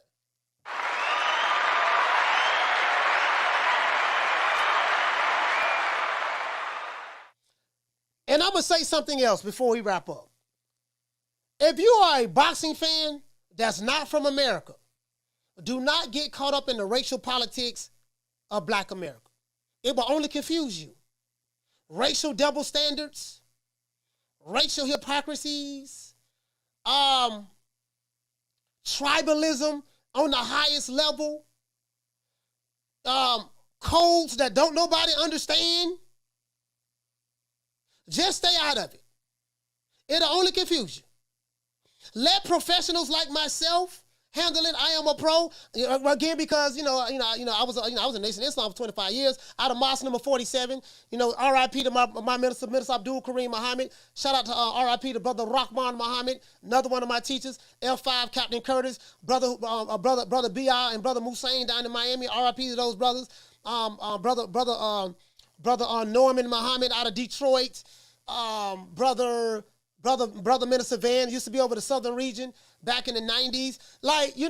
Brother Jabril out in Phoenix, Arizona. You beat me out of my money, Jabril, but that's neither here nor there. That's water under the bridge. But I'm just saying. I understand them. I understand these guys very well because that used to be me. The reason why I have a PhD in Wakandaism, the reason why I can talk about the slow learning disability boxing community so well, the reason why I can talk about the mental mind state of the Fagnon, the Shego, the Doodle Brown, and stuff like that, because I used to be a Wakanda nigga. I was a professional Wakanda nigga. I was very ignorant. Listen, I had a victimhood mentality. Blamed the white man for everything. If you was black and you did not think the way I thought, I called you a coon, Uncle Tom, and a sellout. And we was pulling up on you too, for real. That's how ignorant I was. I banged against it. I reacted to everything. Very emotional. That was me. For 25 years, that was me. For 25 years. So this is why I can break them down the way I can, because I'm really talking about myself, how I used to be. And this is why these guys don't like me. They can't do anything with me because I know their playbook. I have the playbook right there. I know the playbook. I have the playbook. So they don't like it. You get what I'm saying? I know about race hustling. I was one of the best race hustlers. I know what these guys learn. I know where they come from. They come from the Sinetta TV. They come from Dr. Umar Johnson. They come from Tariq Nasheed. They come from Professor Black Truth. They come from Professor Griff. They come from what's my name is Jason Blacks. They come from the Al Sharptons. They come from the Attorney Crumps. That's where they come from. The victim is always going to find a way to become a victim in a situation. The race hustler don't know. Now the race hustler makes money off of the low IQ people. Hit the Cash App, International Africans. Hit the PayPal. So I was once a fool for 25 years, so I know. I can handle these guys very easily. I have Nearly Fuller book. Nearly Fuller that's where the code come from, Nearly Fuller. Some of these guys talk about being on code, but they don't even understand Nearly Fuller, the code he's talking about. Because they attack anything that's black that don't agree with their monolithic way of thinking. Like when I do my shows, I have to dumb my shows down sometimes just to deal with those guys.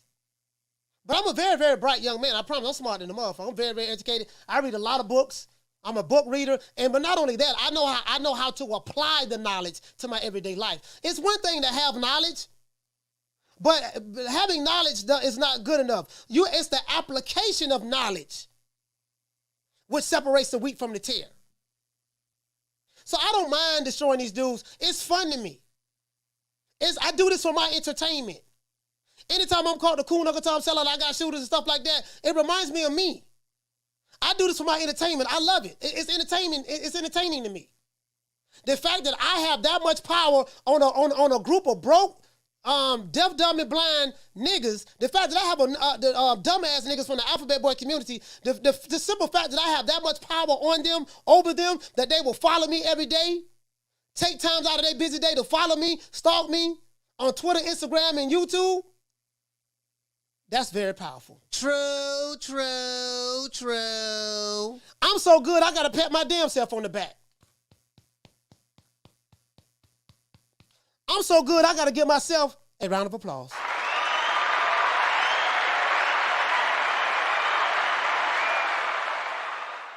Yeah, I'm not good. I'm not good. I swear I am. They say, Coach, you arrogant. That's true. They say, Coach, you cocky. Yeah, that's true. They say, Coach, you talk a lot of shit. Yeah, that's true. One thing about it now, listen, I ain't gonna stop you. If you telling the truth, I ain't gonna stop you when you're telling the truth. True. Yeah, that's true. All that's true. All of that in the above. Shout out to Knockdown 305. Hey, okay. Dropping that quarter of a dub on your boy. Hey, Leroy. Super chat received. Playtime's over, boy. Shout out to Knockdown 305. He say, don't lighten up, tighten up, Coach. No. I have all the books over there, man. I got Dr. Ben. I got what's my main man? Dr. John Henry Clark. I got my main man, Professor Griff. I have books from everywhere, bro. Stuff that I've read and studied throughout the years. So I do understand the concepts and stuff like that. I tell you guys like this here, man. Take care of your health and focus on getting some money. Take care of your health and focus on getting some money. And stay away from and don't participate in the Victim Olympics. Take care of your health, take care of your family, get you some good credit, and get you some money. That's my advice. Down from the bar, there's a platform stage. People pimping, sharp as razor blades. Let's give everybody a round of applause.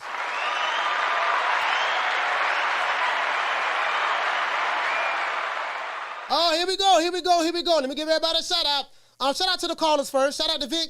Hey, okay. Shout out to ASAP from Detroit. Hey, okay. Shout out to VX from Philadelphia. Hey, okay. Shout out to the Boston Historian from Seattle, Washington. Hey, okay. Shout out to D Block from Dallas, Texas. Hey, okay. Shout out to J Quad from the ATL. Hey, okay. Shout out to Bruce from New York. Hey, okay. Shout out to Trap from Orlando. Hey, okay. Shout out to Adrian from Omaha, Nebraska. Hey, okay. Shout out to Jamie from New York. Hey, okay. Shout out to Junior from New Hampshire. Hey, okay. Shout out to Steven from New Haven, Connecticut. Hey, okay. Shout out to Red Stripe from the ATL. Hey, okay. Shout out to Curtis from Long Beach. Hey, okay.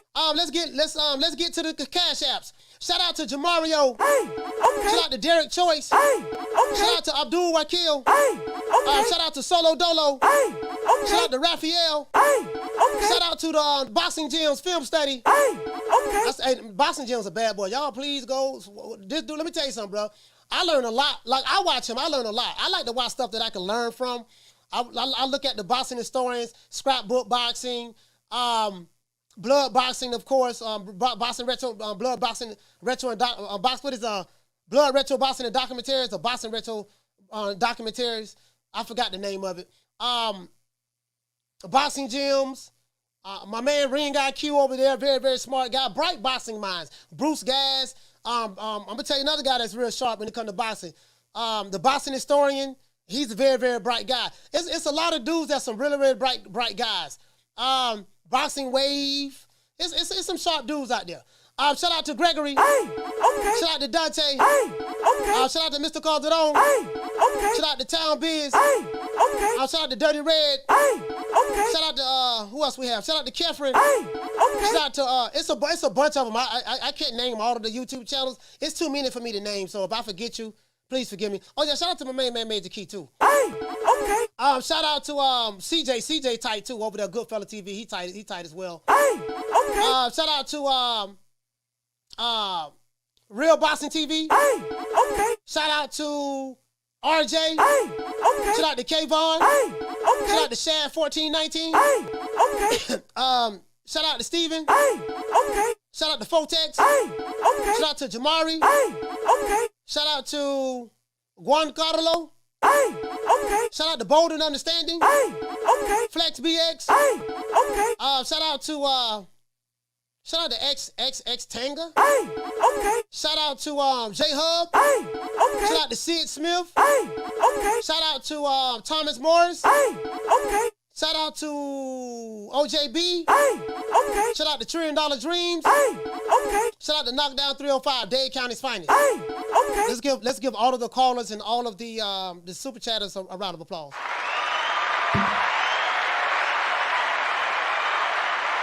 Hold on, let me see if we have any cash appers. We might have some cash appers. Shout out to Harvey as well. Hey, okay. Shout out to Harvey, man. Shout out to Harvey, man. He said shout out to Timothy Bradley. let's talk about the people in. Let's go ahead and give everybody a shout out that's here. Shout out to my sister Food Revolution. Hey, okay. Shout out to Lisa Bells. Hey, okay. Shout out to Jackie Hernandez. Shout out to Nick Rich. Hey, okay. Shout out to Bless 365. Hey, okay. Shout out to Nelly Content. Shout out to Marty King Boston. Shout out to Shad. Shout out to Eric Grimey. Shout out to Rick Timms. Hey, okay. Shout out to the Duchess of Wisdom. Hey, okay. Shout out to Marty King Boston, School of X-Man. Shout out to Swat Jones. Hey, okay. Knockdown 305. Shout out to the one Mr. Ham. Hey, okay. Shout out to JC. JC, what's going on, fam? Hey, okay. Shout out to, wow, that's a whole lot of people. Shout out to Kenneth Johnson. Shout out to the Natural. Hey, okay. The Natural. Salute to you, fam. Shout out to, who else, man? Who else we got? It is what it is. Well, we're going to make it do what it do. Before we go, let's say all praises due to the Most High, Mr. Al. Well, you know, I guess I got to be like everybody else and sing Al Heyman. I can quit my job now, baby. 6 figures, baby. You feel me? I'm about to But a name. Do you have a name? Oh, nah, I ain't got no name, you know. Name them names, man. They know who they is. Name them names, please. The names need to be named. They know who they is. The Mexican Monster. You know what my mother used to tell me? It's an old school saying. It's best to be thought of as a fool than to open your mouth and clear all doubt. Some of these dudes, man, they just need to keep their goddamn mouth. I plead the fifth. I plead the fifth. 5, 1, 2, 3, 4, 5. Anything you say, 5. Go ahead and ask me a question. Did you? 5. Let's say a special prayer for my dog Jamal, the shit man Charlo. He got white dudes slapping the taste out of his mouth. Caleb Plant slapped the taste out of Jamal Charlo's mouth. Let's say a special prayer. Hopefully Al Heyman can work some magic and make that fight happen. Make Jamal Charlo and Caleb Plant fight each other. That'd be a hell of a fight. Let's say a special prayer for the right side of Jamal Charlo's face. And I want you to hold on to God's unchanging hand, because he helped Joshua fight the battle of Jericho. Yes. He helped Daniel get out the lion's den. He helped Gilligan get off the island. Lord. The Lord help Gilligan. If the Lord can help Gilligan get off the island, the Lord can help Jamal Charlo get feeling back in his face. Sign the contract, Jamal Charlo. Sign. Who you think he is, DJ Quick? No, huh? No, I ain't saying Kick a Pre? I didn't say that. Oh, you must be Jimmy Walker. Blue, you ain't nothing. You don't deserve nothing. You don't get nothing. You get what I give you. I got a contract between me and you that say you do what I tell you to do. Therefore, shut up. Don't say nothing. Don't speak to me. Don't look at me. I just want money. You know, I just said. Blue, if I raise up, gonna be trouble. Trouble. I'm walking off. Let me address some of the haters out there of Coach Malachi. Let me address something to some of the haters out there about me. Y'all can kiss my ass. Twice. Just want to throw that out there. Right? I know some of you dudes is crying right now. I hear your tears all the way here in Tampa Bay.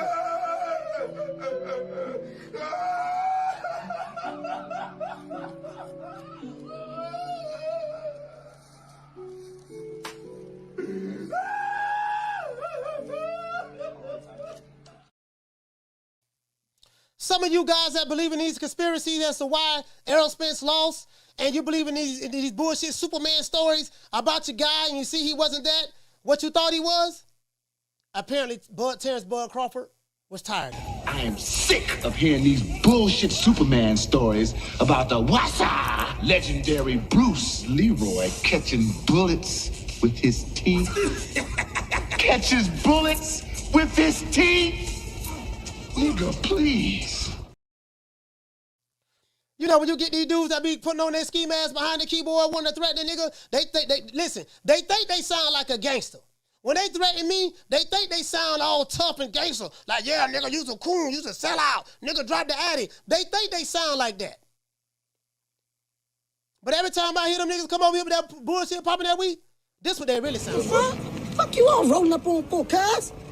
He must don't know. He can't know. He can't know. He must don't know. He can't know. He can't know. There's nothing that I can do. Sorry, I moved my camera. There's nothing that I can do other than just be patient, let these boys keep talking that smack, and me be who I am. Damn, phone number falling. My bad. Look. And to all of the tenderonis out there, if you're looking to have a Garveyite baby, if you're a tenderoni and you're looking to get pregnant from a Pan-African who wants to bring back the revolution, if you're looking to get pregnant from a revolutionary, I got somebody for you, all you tenderonis out there that's looking for a revolutionary and you want to get pregnant from King Kong Alicia. Sister Danielle, when are we going to have a Garvey baby? Lord have mercy, Sister Danielle. You must not have heard me. Sister Danielle wants to have a Garveyite baby with King Kong Alicia. Sister Danielle, and she fine too. Look at them eyes. Sister Danielle, listen, baby. We got to build the nation first.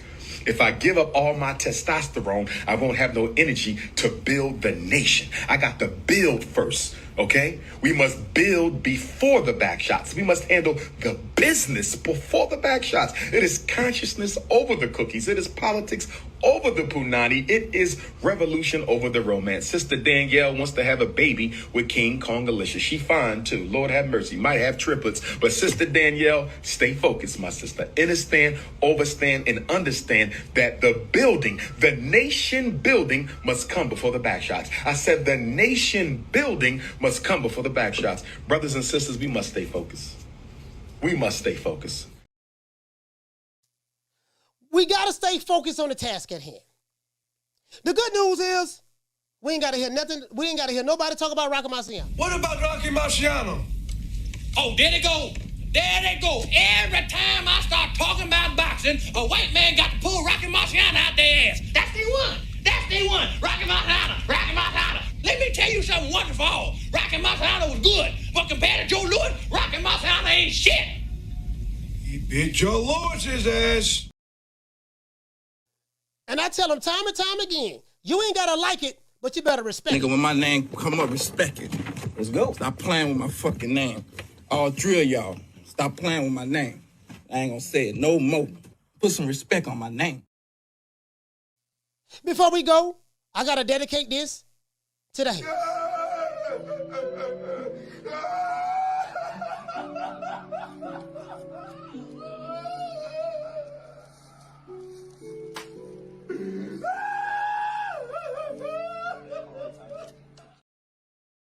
Can't make this up. You can't make this up. We got to come together and collectivize. You get what I'm saying, man? Collectivize. And when it comes to the sport of boxing, growing this channel, we got to have vision. Well, I respect your ambition, Willie, but you got to have vision. See, that's the problem. They ain't got no vision. They ain't got no vision. If you come together with the old boy and collectivize, we can make something. Now, I run every kind of bitch, every kind of place, and I know one thing. When it comes down on you, you either collectivize or you run like a solitary rat.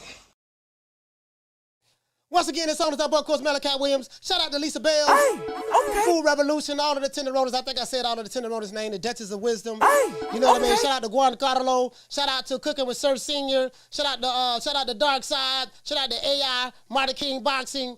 Shout out to my sister Lisa Bells, Big Bird. It's a million names, but I can't see everybody. Shout out to Miguel, Knockdown 305, etc., etc., etc. I see you guys. Oh yeah, before we go, everybody who's sitting here watching this show didn't hit the like button. Riley, get it. Look, fuck you.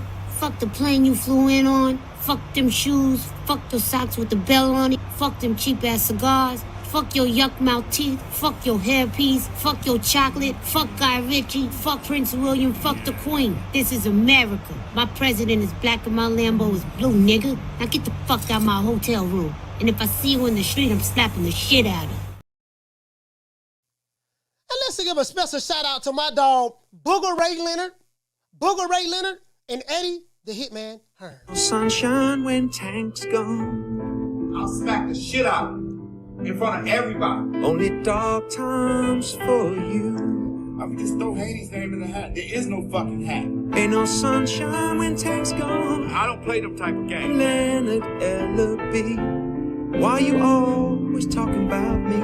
Did you fucking learn your lesson from that? With A-Tank? Ain't no sunshine when Tank's gone. I'll knock that motherfucker's hole out. Period. Only dark times for you. There ain't no hats to throw nothing in here. We're running a fucking business. Ain't no sunshine when Tank's gone. You fucking idiot. Leonard Ellaby. Why you always talking about? Oh, it is what it is, man. It is what it is, man. Once again, this song is our boy, Coach Malachi Williams, signing out. True Media Today, USA Boxing. It's official. Wakanda is dead. What we going to do, we're going to celebrate. Now, Agent Broner homeboy, Errol the Truth Spence got knocked out. And I'm hearing right now they're throwing a block party in Omaha. I'm hearing they're throwing a block party in Omaha. They having deep fried mullet. They having a fish fry for the rest of the year. The mayor's going to give Terence Crawford keys to the city, and the mayor is planning a huge parade. They celebrating right now.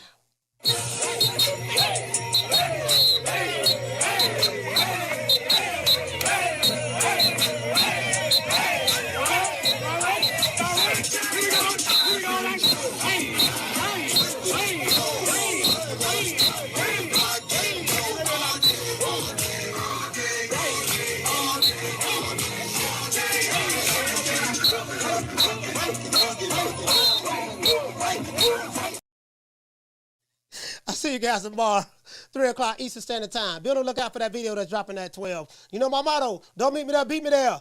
Peace. Man, I'm out of here, bro. Let's go. Come on.